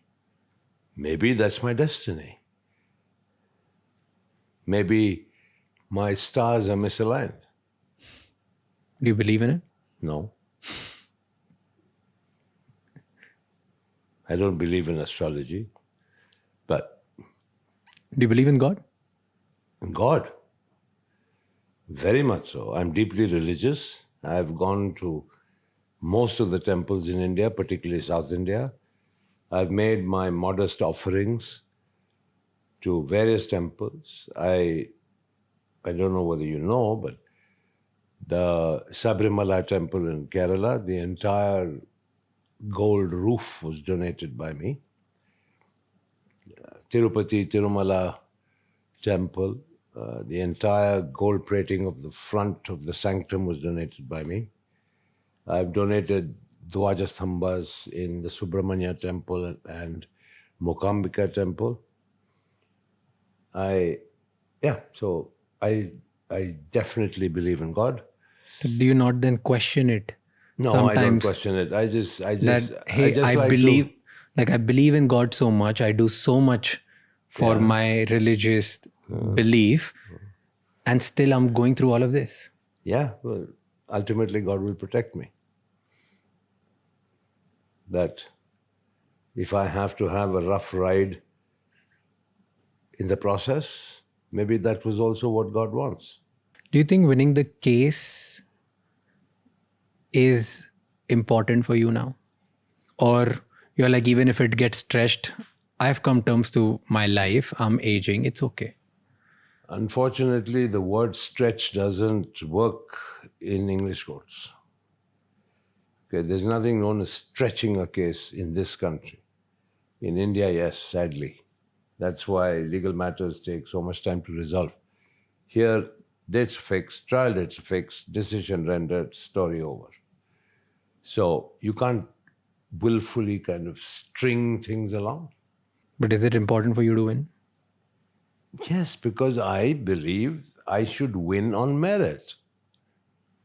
What have I done? I've done nothing wrong. I'm not a criminal. If you could go back to your younger self, what would you tell your younger self?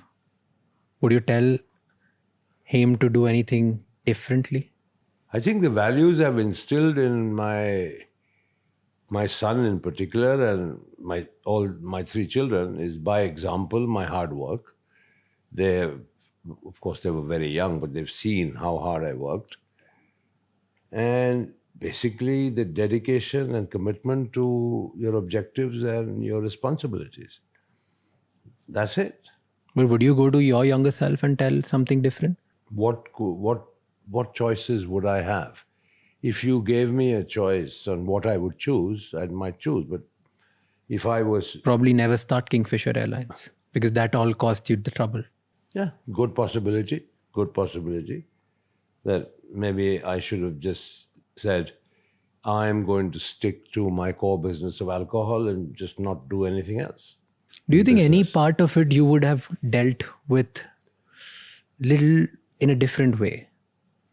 Anything about you, about the choices you've made? Yeah, maybe I made one wrong choice in listening to the finance minister, Mr. Pranab Mukherjee. When I went to him, I realized the writing was on the wall. There were very tough times. And I told him I have to downsize this airline. And he said, no, you cannot, and the banks will support you, and so on and so forth.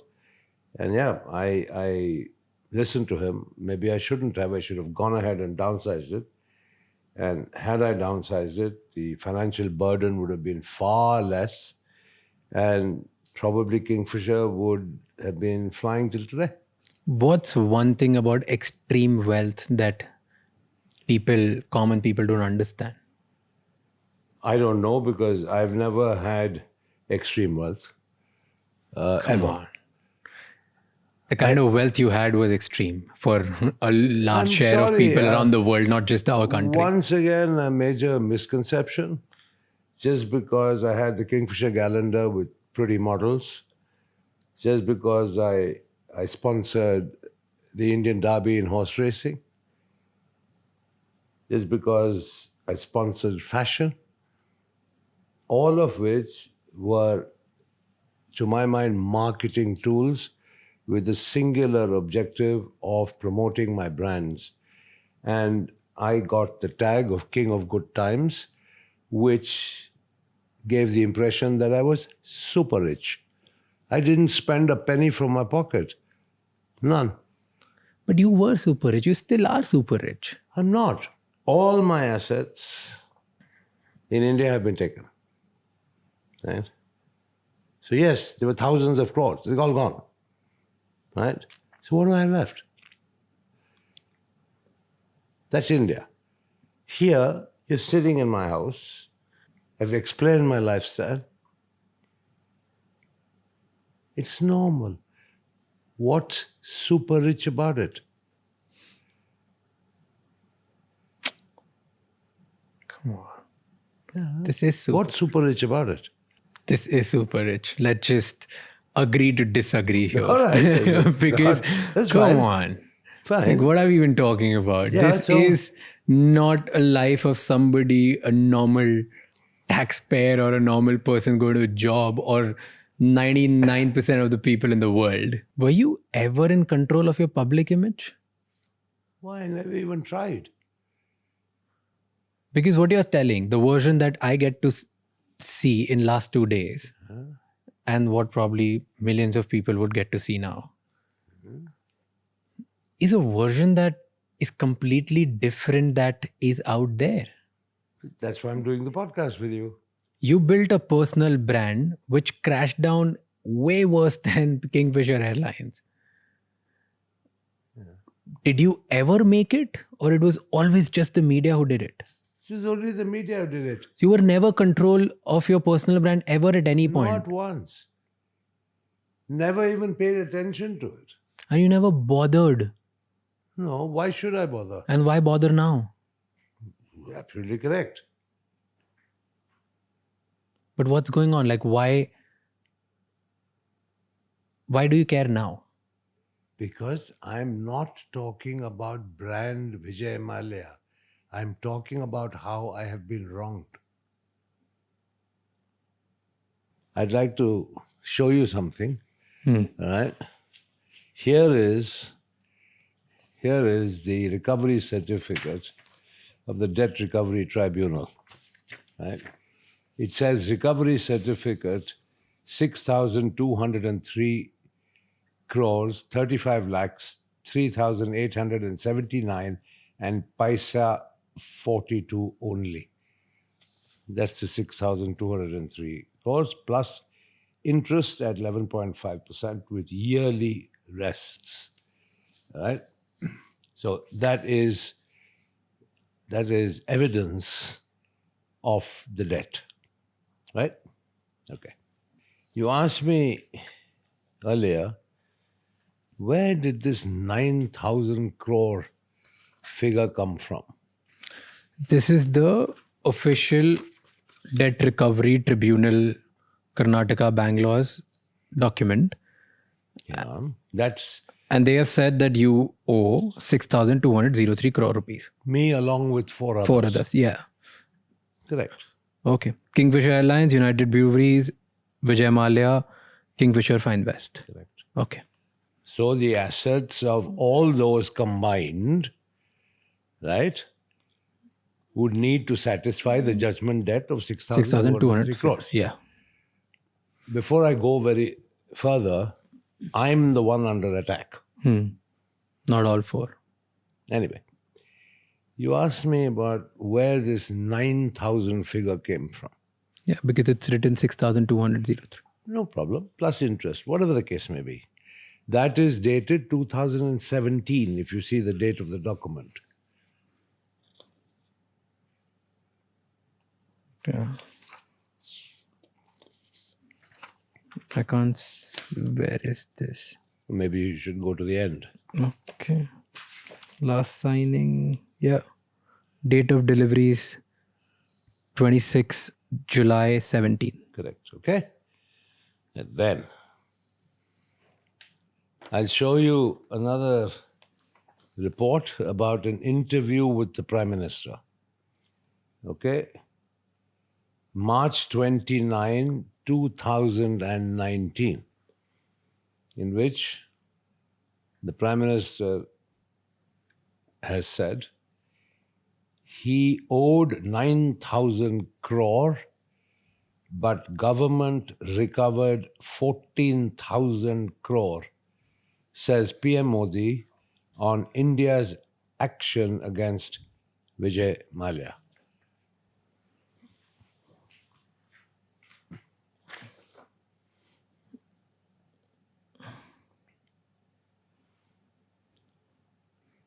But So why would a PM say 9,000 crore? Where this number? I'm as perplexed as you are because the banks have not ever submitted a statement of account to me, which in itself is very strange. But the Prime Minister has said it, and it has been widely reported, all right? And it quotes the figure of 9,000 crores. Now, the Prime Minister of India is not going to make a frivolous statement. Somebody must have told him the this number. But I wonder if there was no keen governmental interest in me. It's not normal for a Prime Minister of the world's largest democracy to be talking about recovery from a guarantor called Vijay Mallya. He addressed it because your case was very public and a lot of people were questioning it. You became a public matter. You were no more a private defaulter. So I'm the only one, according to you. No, you were way too public than others. There are several other companies who have borrowed a lot more money. Seriously, a lot more money. But nobody gets mentioned. Anyway, that's fine. I'm just narrating the sequence of events. Then. But before we go there, Yeah. who are you actually fighting against? Media, government, or judiciary? I'm not in court against the media. I'm not in court against the judiciary. I can't be. I'm defending myself from those who are prosecuting me. And the prosecutor is either the government or the bank. Simple. Okay. I'll go through the series of events. Let's go through those events together.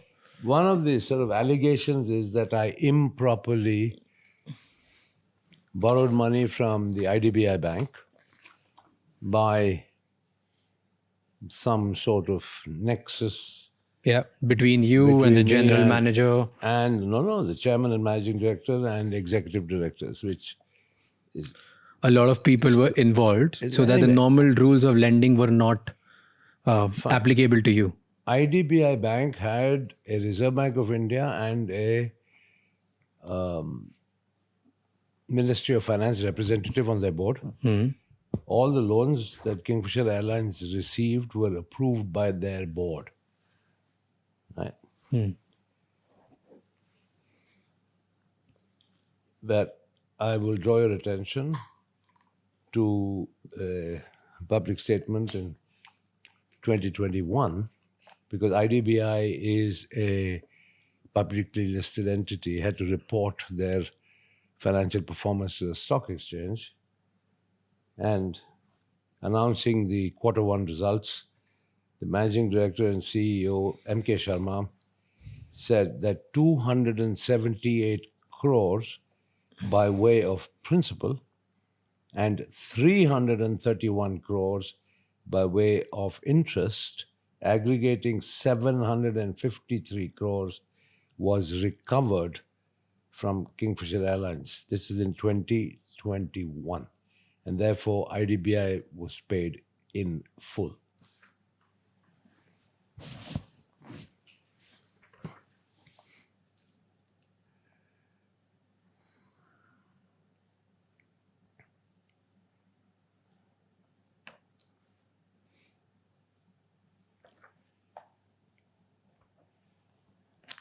Then why does CBI and ED find you guilty? Because once they file their charge sheets,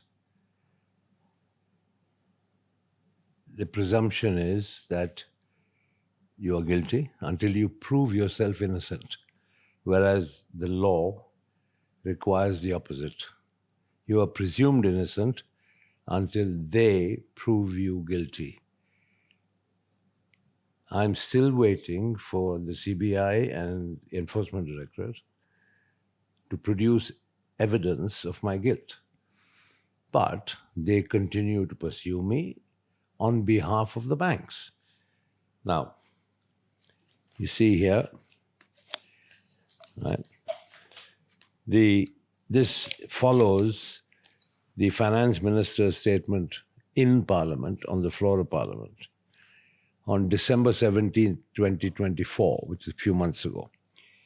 But here is the annual report of the Ministry of Finance, printed, hard copy, for the year 24-25, in which they say, under 4.2.14, restitution of properties to victims of money laundering / legitimate claimants. Okay?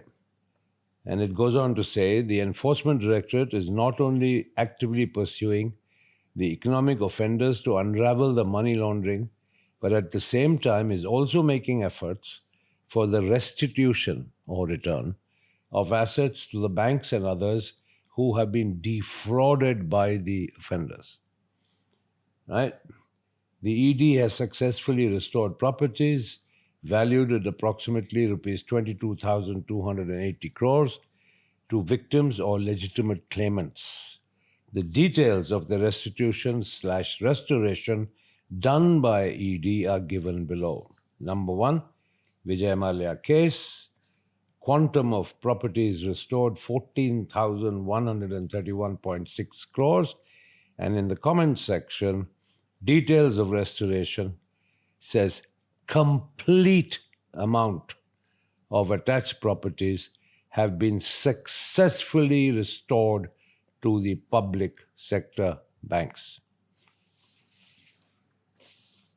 How did they recover 14,000 crores? What did they sell? What did they do? They have not given me a statement of account. So you don't know what property or talked- shares have been sold. We talked earlier about the properties that were given to them, right?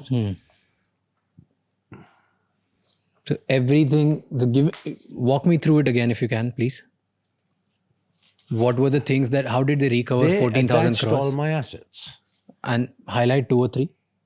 All Top my 3, shares, which got like 14,000. properties, everything they attached. And they've sold. But in the absence of a statement of account, can you believe it?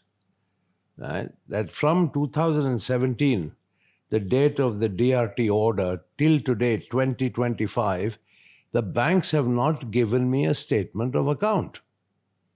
How much recovery they made on which date, how much interest they have charged, how the interest gets reduced because of recoveries made, etc., and what the net position is. Nothing. 15 reminders to the banks from my English lawyers remain unanswered.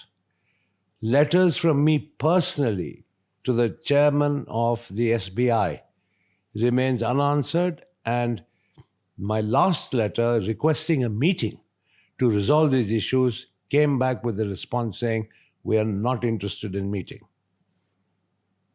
I have had to go to the Karnataka High Court to request the court to direct the banks to give me a statement of account.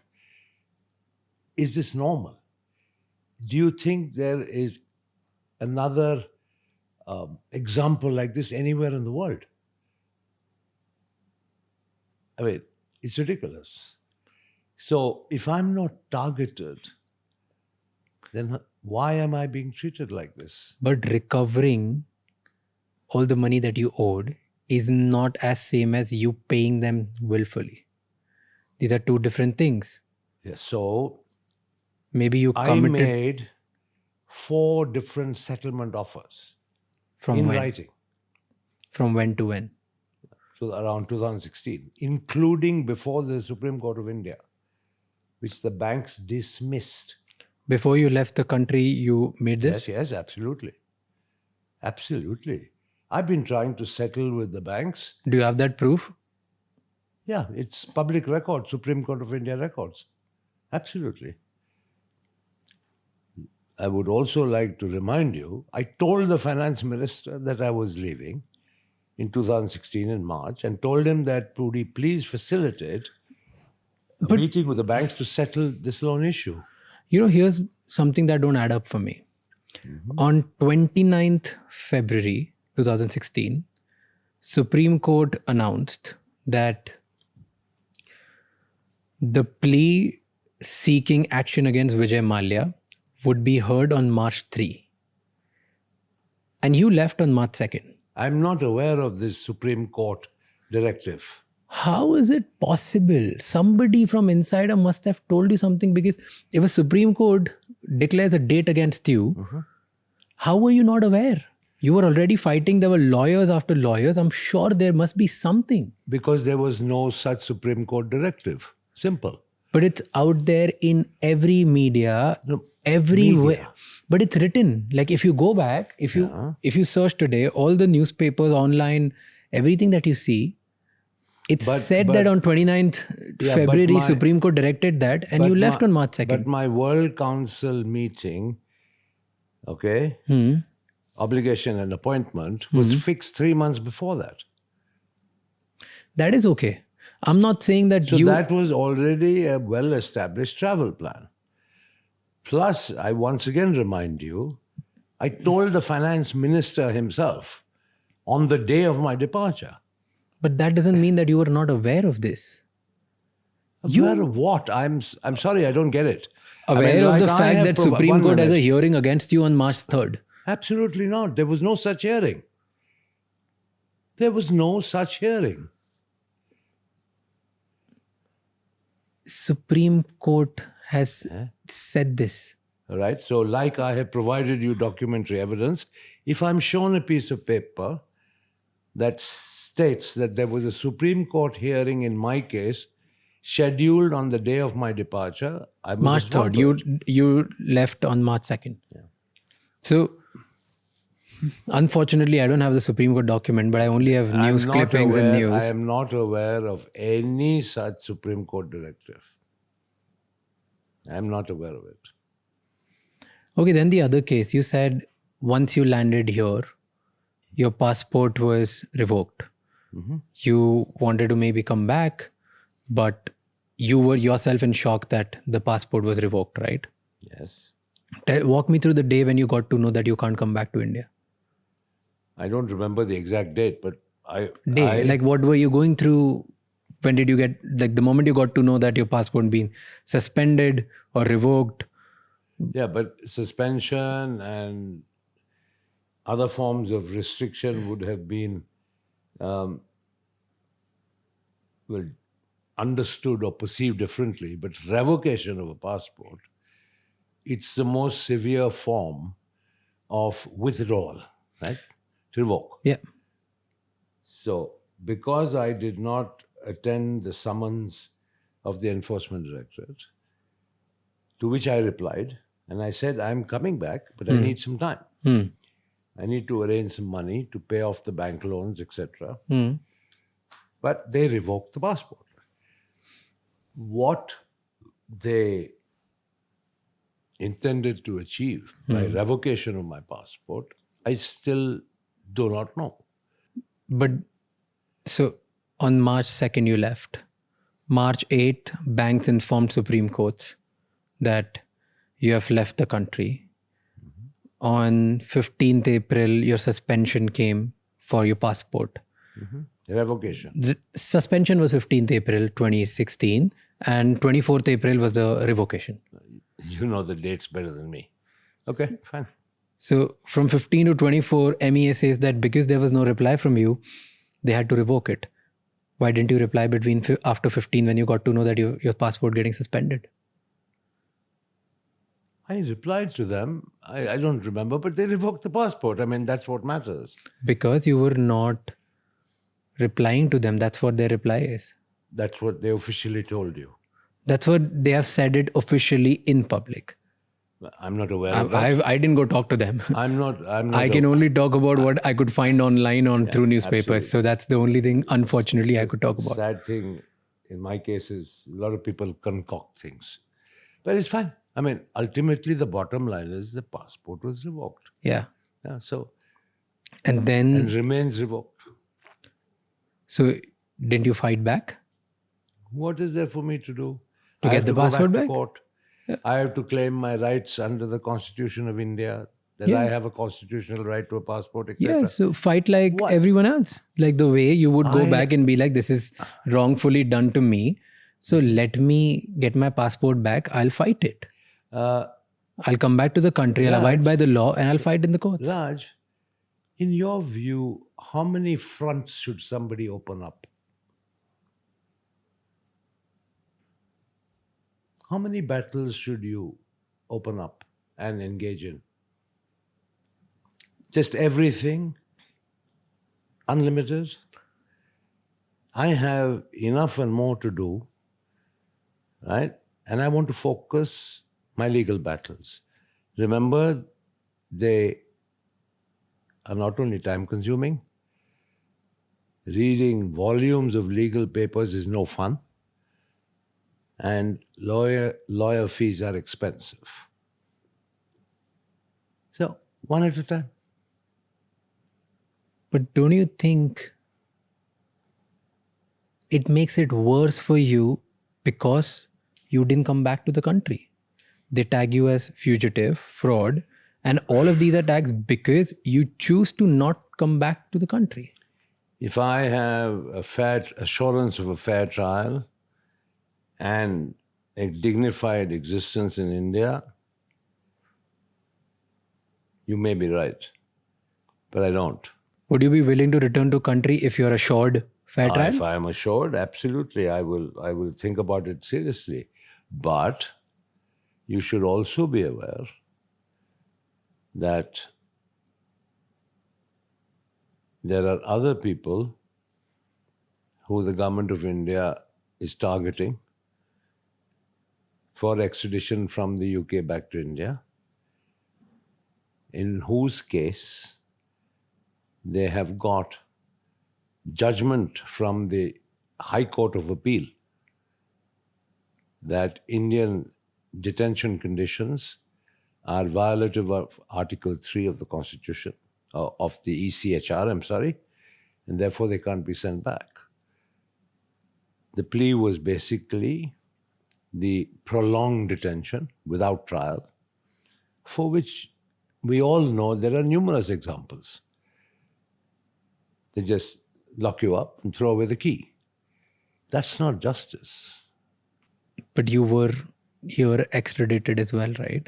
You lost the case. It's all right. I mean, I have a legal They base. arrested you as well and then they left. They That's granted you bail, right? What happened? Normal part of extradition. Normal. That's the procedure. What happened with the extradition? I think my stay in England is fully legitimate. But you lost the case in UK High Court, right? To the Indian authorities. There is more than the particular case that you are referring to. So there are proceedings, ongoing proceedings in this country. That's one of the legal battles I'm fighting that I told you about. But if you're assured a fair trial, what do you think is that assurance? What does it look like? What guarantees would you need that you would ever think of considering? That's something for the lawyers to discuss. But if you would agree with me, the conduct and the track record of the CBI and ED in respect of other unfortunate people doesn't inspire too much confidence, does it? I mean, I can rattle off a whole bunch of names of people, right? See, let's talk about I just also your told case. you about the fact that in India, sadly, a business failure is compared or is equivalent to a fraud. But there are numerous cases of Indian businessmen who have defaulted on loan and they've still stayed in the country and have fought and they have not left the country.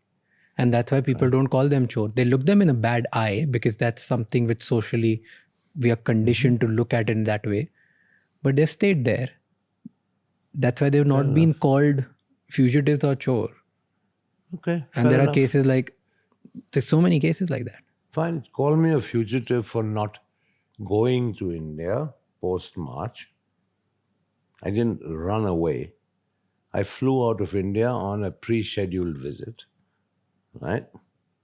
Fair enough. I did not return for reasons that I consider are valid. So if you want to call me a fugitive, go ahead. But where's the chore coming from? Where is the choree? Because the agencies in the country, CBI, ED, all the courts, the highest court, they all have found misrepresentation of funds and they have cases against you. And they've concluded their cases by saying that your financial transactions were not clean. There's no choree there. You took loan, your company, Kingfisher Airlines, took loan to revive the company, but then you took that money and offshored that money into different accounts around the world. That's what the case is about. If I'm not mistaken, I think CBI in 2017, they concluded around 423 crores were found. Then ED said something around 3,000 crores had some problem with money laundering. So there were these numbers. I can find exact numbers and I can quote which I found out. No problem. But why? Like EDS said 3,547 crore was laundered. In 2017, CBI alleged that 423 crore was from Kingfisher Airlines loan was siphoned off for unrelated expenses. Can you explain why that happened? Why all these agencies are against you? And multiple courts are against you. And forget this. If you're calling India and everybody is a system, it's a nexus, they all are trying to make you a fraud. Multiple international courts. Switzerland authorities, UK High Court, one of the courts from UK, they have also found you guilty for misrepresentation of funds, right? And they've lost Swiss cases court. to Swiss authorities. What about the Swiss authority? They've also found that there were transactions during those times, right? The Swiss authority have found nothing. The Swiss authority froze my children's accounts based on a request by the government of India. They did not adjudicate on anything. The government of India wrote to all these foreign governments saying Vijay Mallya and his family's properties should be frozen, right? Only the Swiss acted on it. The French acted on it. Fine. They were not stolen properties or acquired from any money due from Kingfisher Airlines to the banks. There is absolutely no evidence. The CBI and ED are well known to concoct, fabricate, and present false evidence. That's fine, but they have to prove it. As I said, the norm is you are innocent until you are proven guilty, not the other way around. Now let me explain the 423 crores. In an airline, more than 50% of operating costs are in foreign currency. You lease planes, you pay in dollars. Okay, you import spares, you pay in dollars.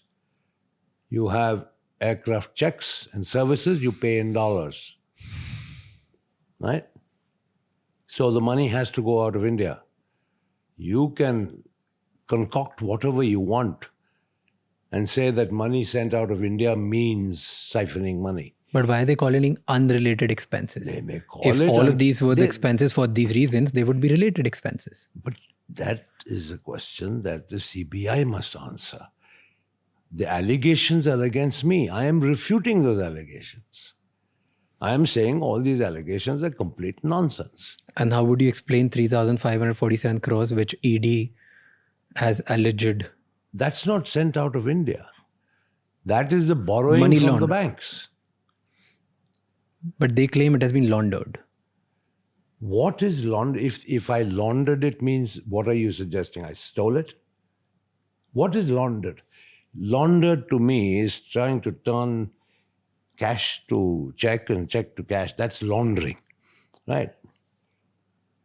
If they say I've laundered the money, what are they saying I did with that money? Did I steal it? Did I fund my lifestyle with it? What is the essence? What is the charge of laundering?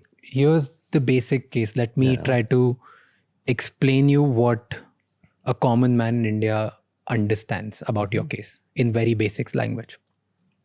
If I borrow 100 rupees from a bank, I use 50 rupees from that money to buy a property outside India, and I only have 50 left, and that 50 I spent it in my business trying to make it work. And then when the banks are asking me to get the money, I say, I don't have any money. Now, banks are not saying that why did you burn the 50 rupees in making the business work? They are questioning why did you transfer this 50 rupees to buy something else outside? So That is the whole case. And in your case, numbers are outrageous. So where is any iota of evidence that I used even 1 rupee of Kingfisher Airlines funds to acquire overseas properties? There is no such allegation. So what are CBI and ED concluding then?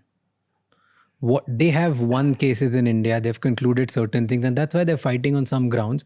Why would UK courts even entertain if there's no proof? Why would anybody have anything UK around court it? entertain what? Indian CBI authorities action against you or case against you if there's no proof. The job of the UK court is only to establish and determine whether there is a prima facie case to be sent to trial. Right? The UK court has not adjudicated and said you are either guilty or innocent. The job of a UK extradition judge is to say, is what CBI is saying, fine, is there a case to be tried in front of a judge? That's the limit.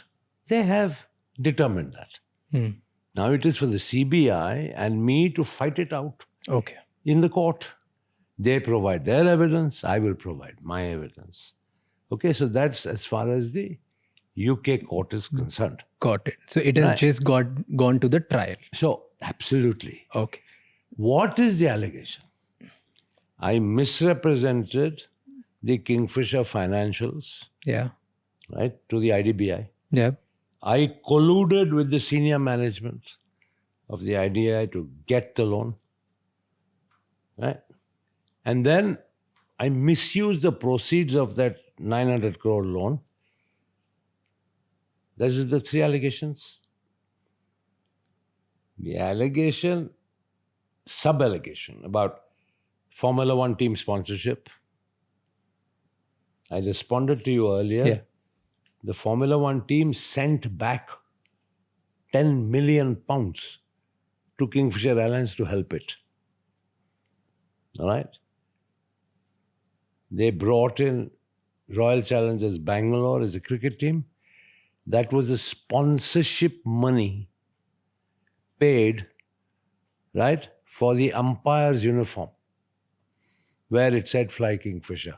It was a pure, for advertising. Of course, the CBI says it was misuse of funds. Fair enough, everybody is entitled to their opinion. But when the case is tried before a judge, it is the judge who will decide who's right, who's wrong, whether this tantamounts to siphoning or diversion or improper use. In terms of the collusion, right, there is not an iota of proof. Not an iota of proof. I met Chairman Agarwal twice. And in 2 meetings, along with 4 other executive directors of IDBI Bank, is it at all conceivable that I would be able to make some sort of corrupt, backhanded arrangement with them? Absolutely not.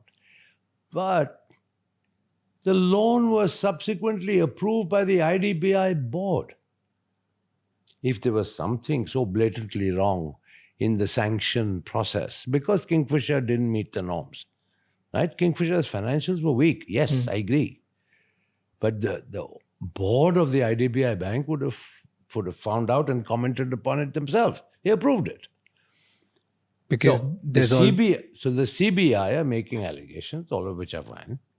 But there is an equally robust defense against these allegations. in the same case, when it comes to IDBI and all the consortium of banks which gave you loan. It is also said that there was an independent agency from UK which put out a brand valuation of 4,100 crores on Kingfisher's brand. But in reality, the brand value was only 160 crores when later was audited by an independent valuer. And that was the mismanagement, and that was the collusion between you and the IDBI board and stuff. That you sold them and you misrepresented the brand value, which in reality was not the case. Okay, so let me tell you, there was no UK independent agency. Grant Thornton. Grant Thornton is a very, very well-established accounting company hired by me, not by anybody else. And the other company was Brand Finance. Both these companies gave a brand valuation, right? I submitted the Grant Thornton brand valuation report, right? The bank took it.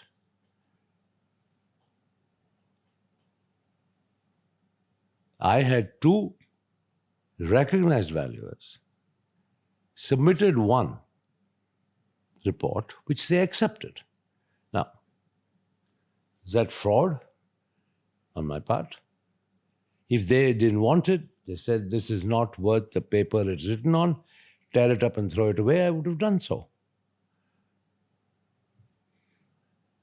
It's all very well in hindsight to construct a case with all sorts of frivolous allegations. And fine, if it's got to be in a court of law, thrashed out, it will be. But how is Supreme Court favoring all of these then? Because None of my cases in the Supreme Court. Supreme Court ordered you to disclose all your assets on Which I did. 21st April 2016, right? Which I duly did. And they also asked you to pay bank a substantial amount to show your commitment that you're ready to pay everything, because you kept saying that you were ready to pay. Right? Did you do that? I made all the disclosures under oath on behalf of myself and my entire family, including my children. Now, what's the case? Now, where is this heading? In your words, explain me. Okay, forget all of these things. We'll come back to what happened on 25th February, which recently you did, filing a petition to Karnataka court. Yeah, so let them give the statement of account. Yeah, so we will And come to that's the that. least. But in your words, in simple words, give me a summary of series of events, what exactly happened and why are you in trouble? If I could just ask you to do it in like next 4-5 minutes. You left the country.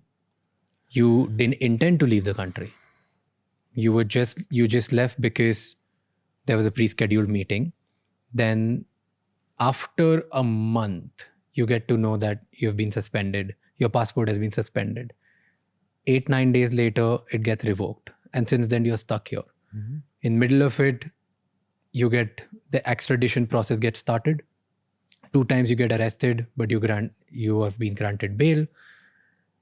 The case gets to trial. Now CBI, ED, the government in India, everybody finds you guilty. Nobody found me guilty. I mean, that's what they're calling it, right? They're giving you names. Okay, everybody has given you a tag of, let's just not use the word guilty.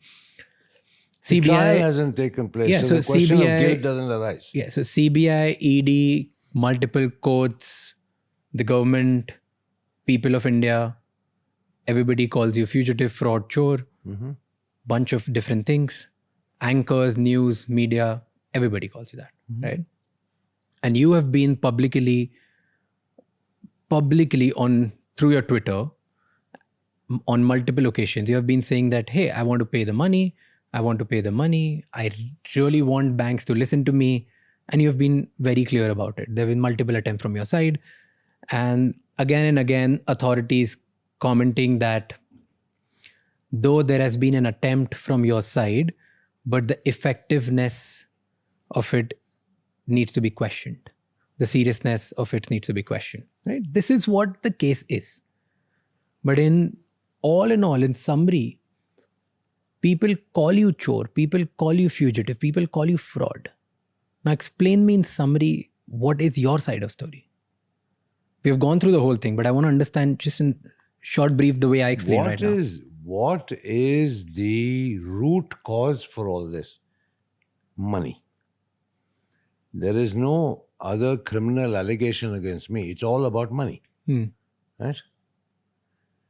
I showed you the debt recovery certificate amount, 6203 crores. I've shown you the Ministry of Finance report, 14,100 recovered. The question to be determined now is, has the money been recovered or not? Once the money has been fully recovered, including interest, right, the root cause is taken care of. No, the root cause is intention. Sorry. The root cause is intention.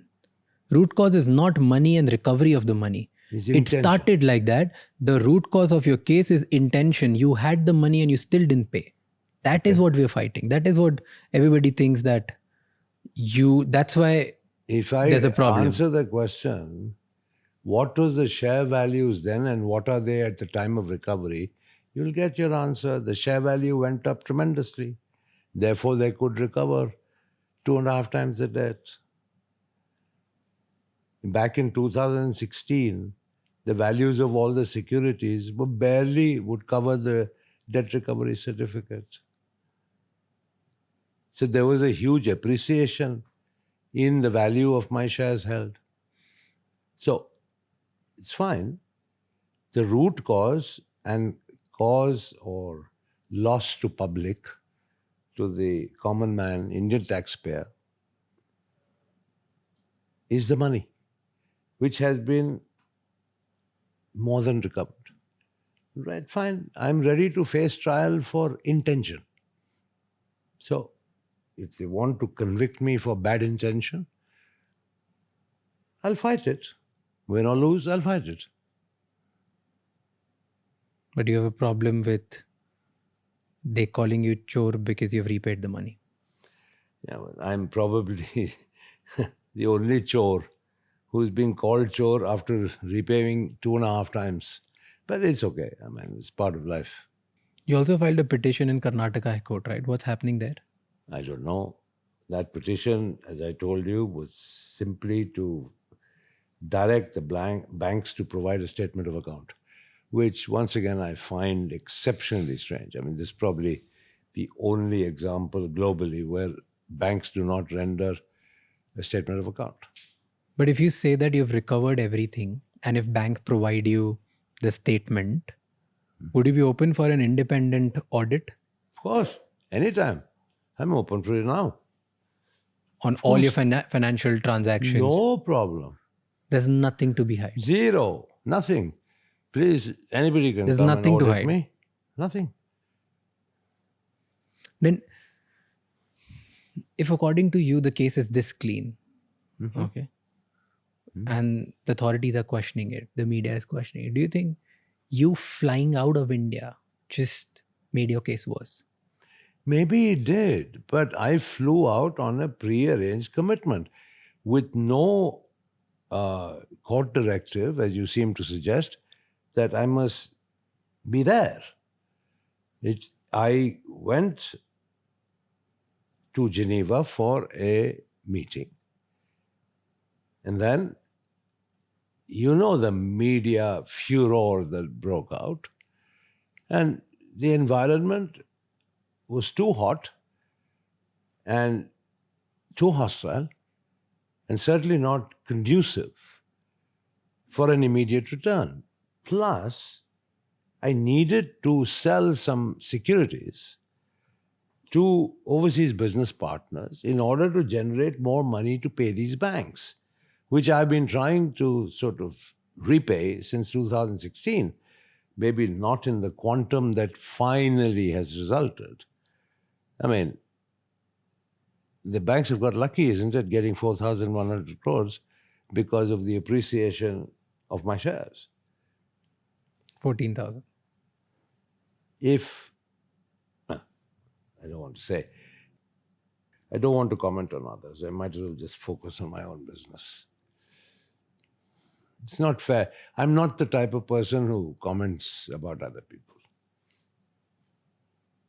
Do you think people would have still calling you, like people would still call you fraud if I have done whatever I could do. if you would have stayed in India and cooperated with banks, Listen, people would not call you fraud? fine. So people are abusing me. Maybe will continue to abuse me. There's nothing I can do about it. That's why I kept quiet for 9 years. Is there any proof where you requested banks that I want to settle way before all of this Of started? course, there is proof. Can you give me? Sure, it's part of Supreme Court record. How do we access it? Is there I'll a ask way? my lawyers to give you a copy. No problem at all. Easily done. Before 2016? Yes. Absolutely. How do you want to be remembered? How do you want Vijay Mallya to be remembered? Hopefully for the good things that I might have done. Certainly not for being a chore.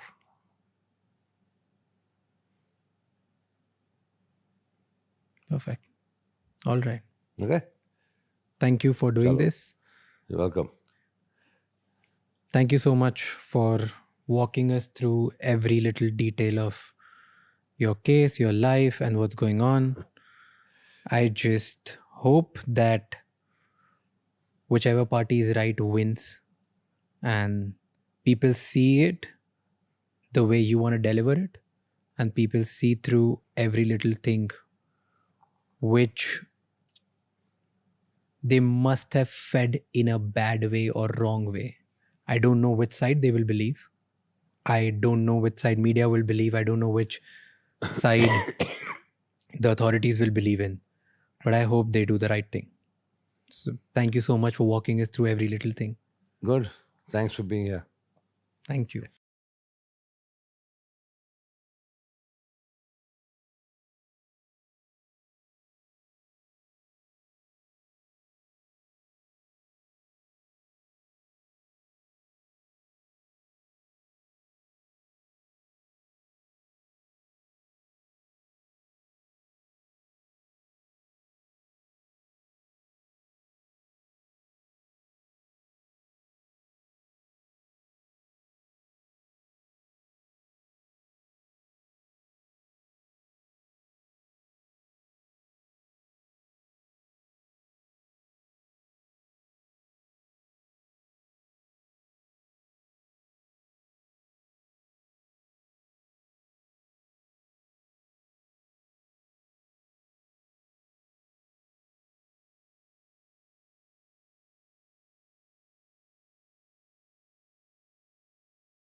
Thank you so much for watching this episode till the end.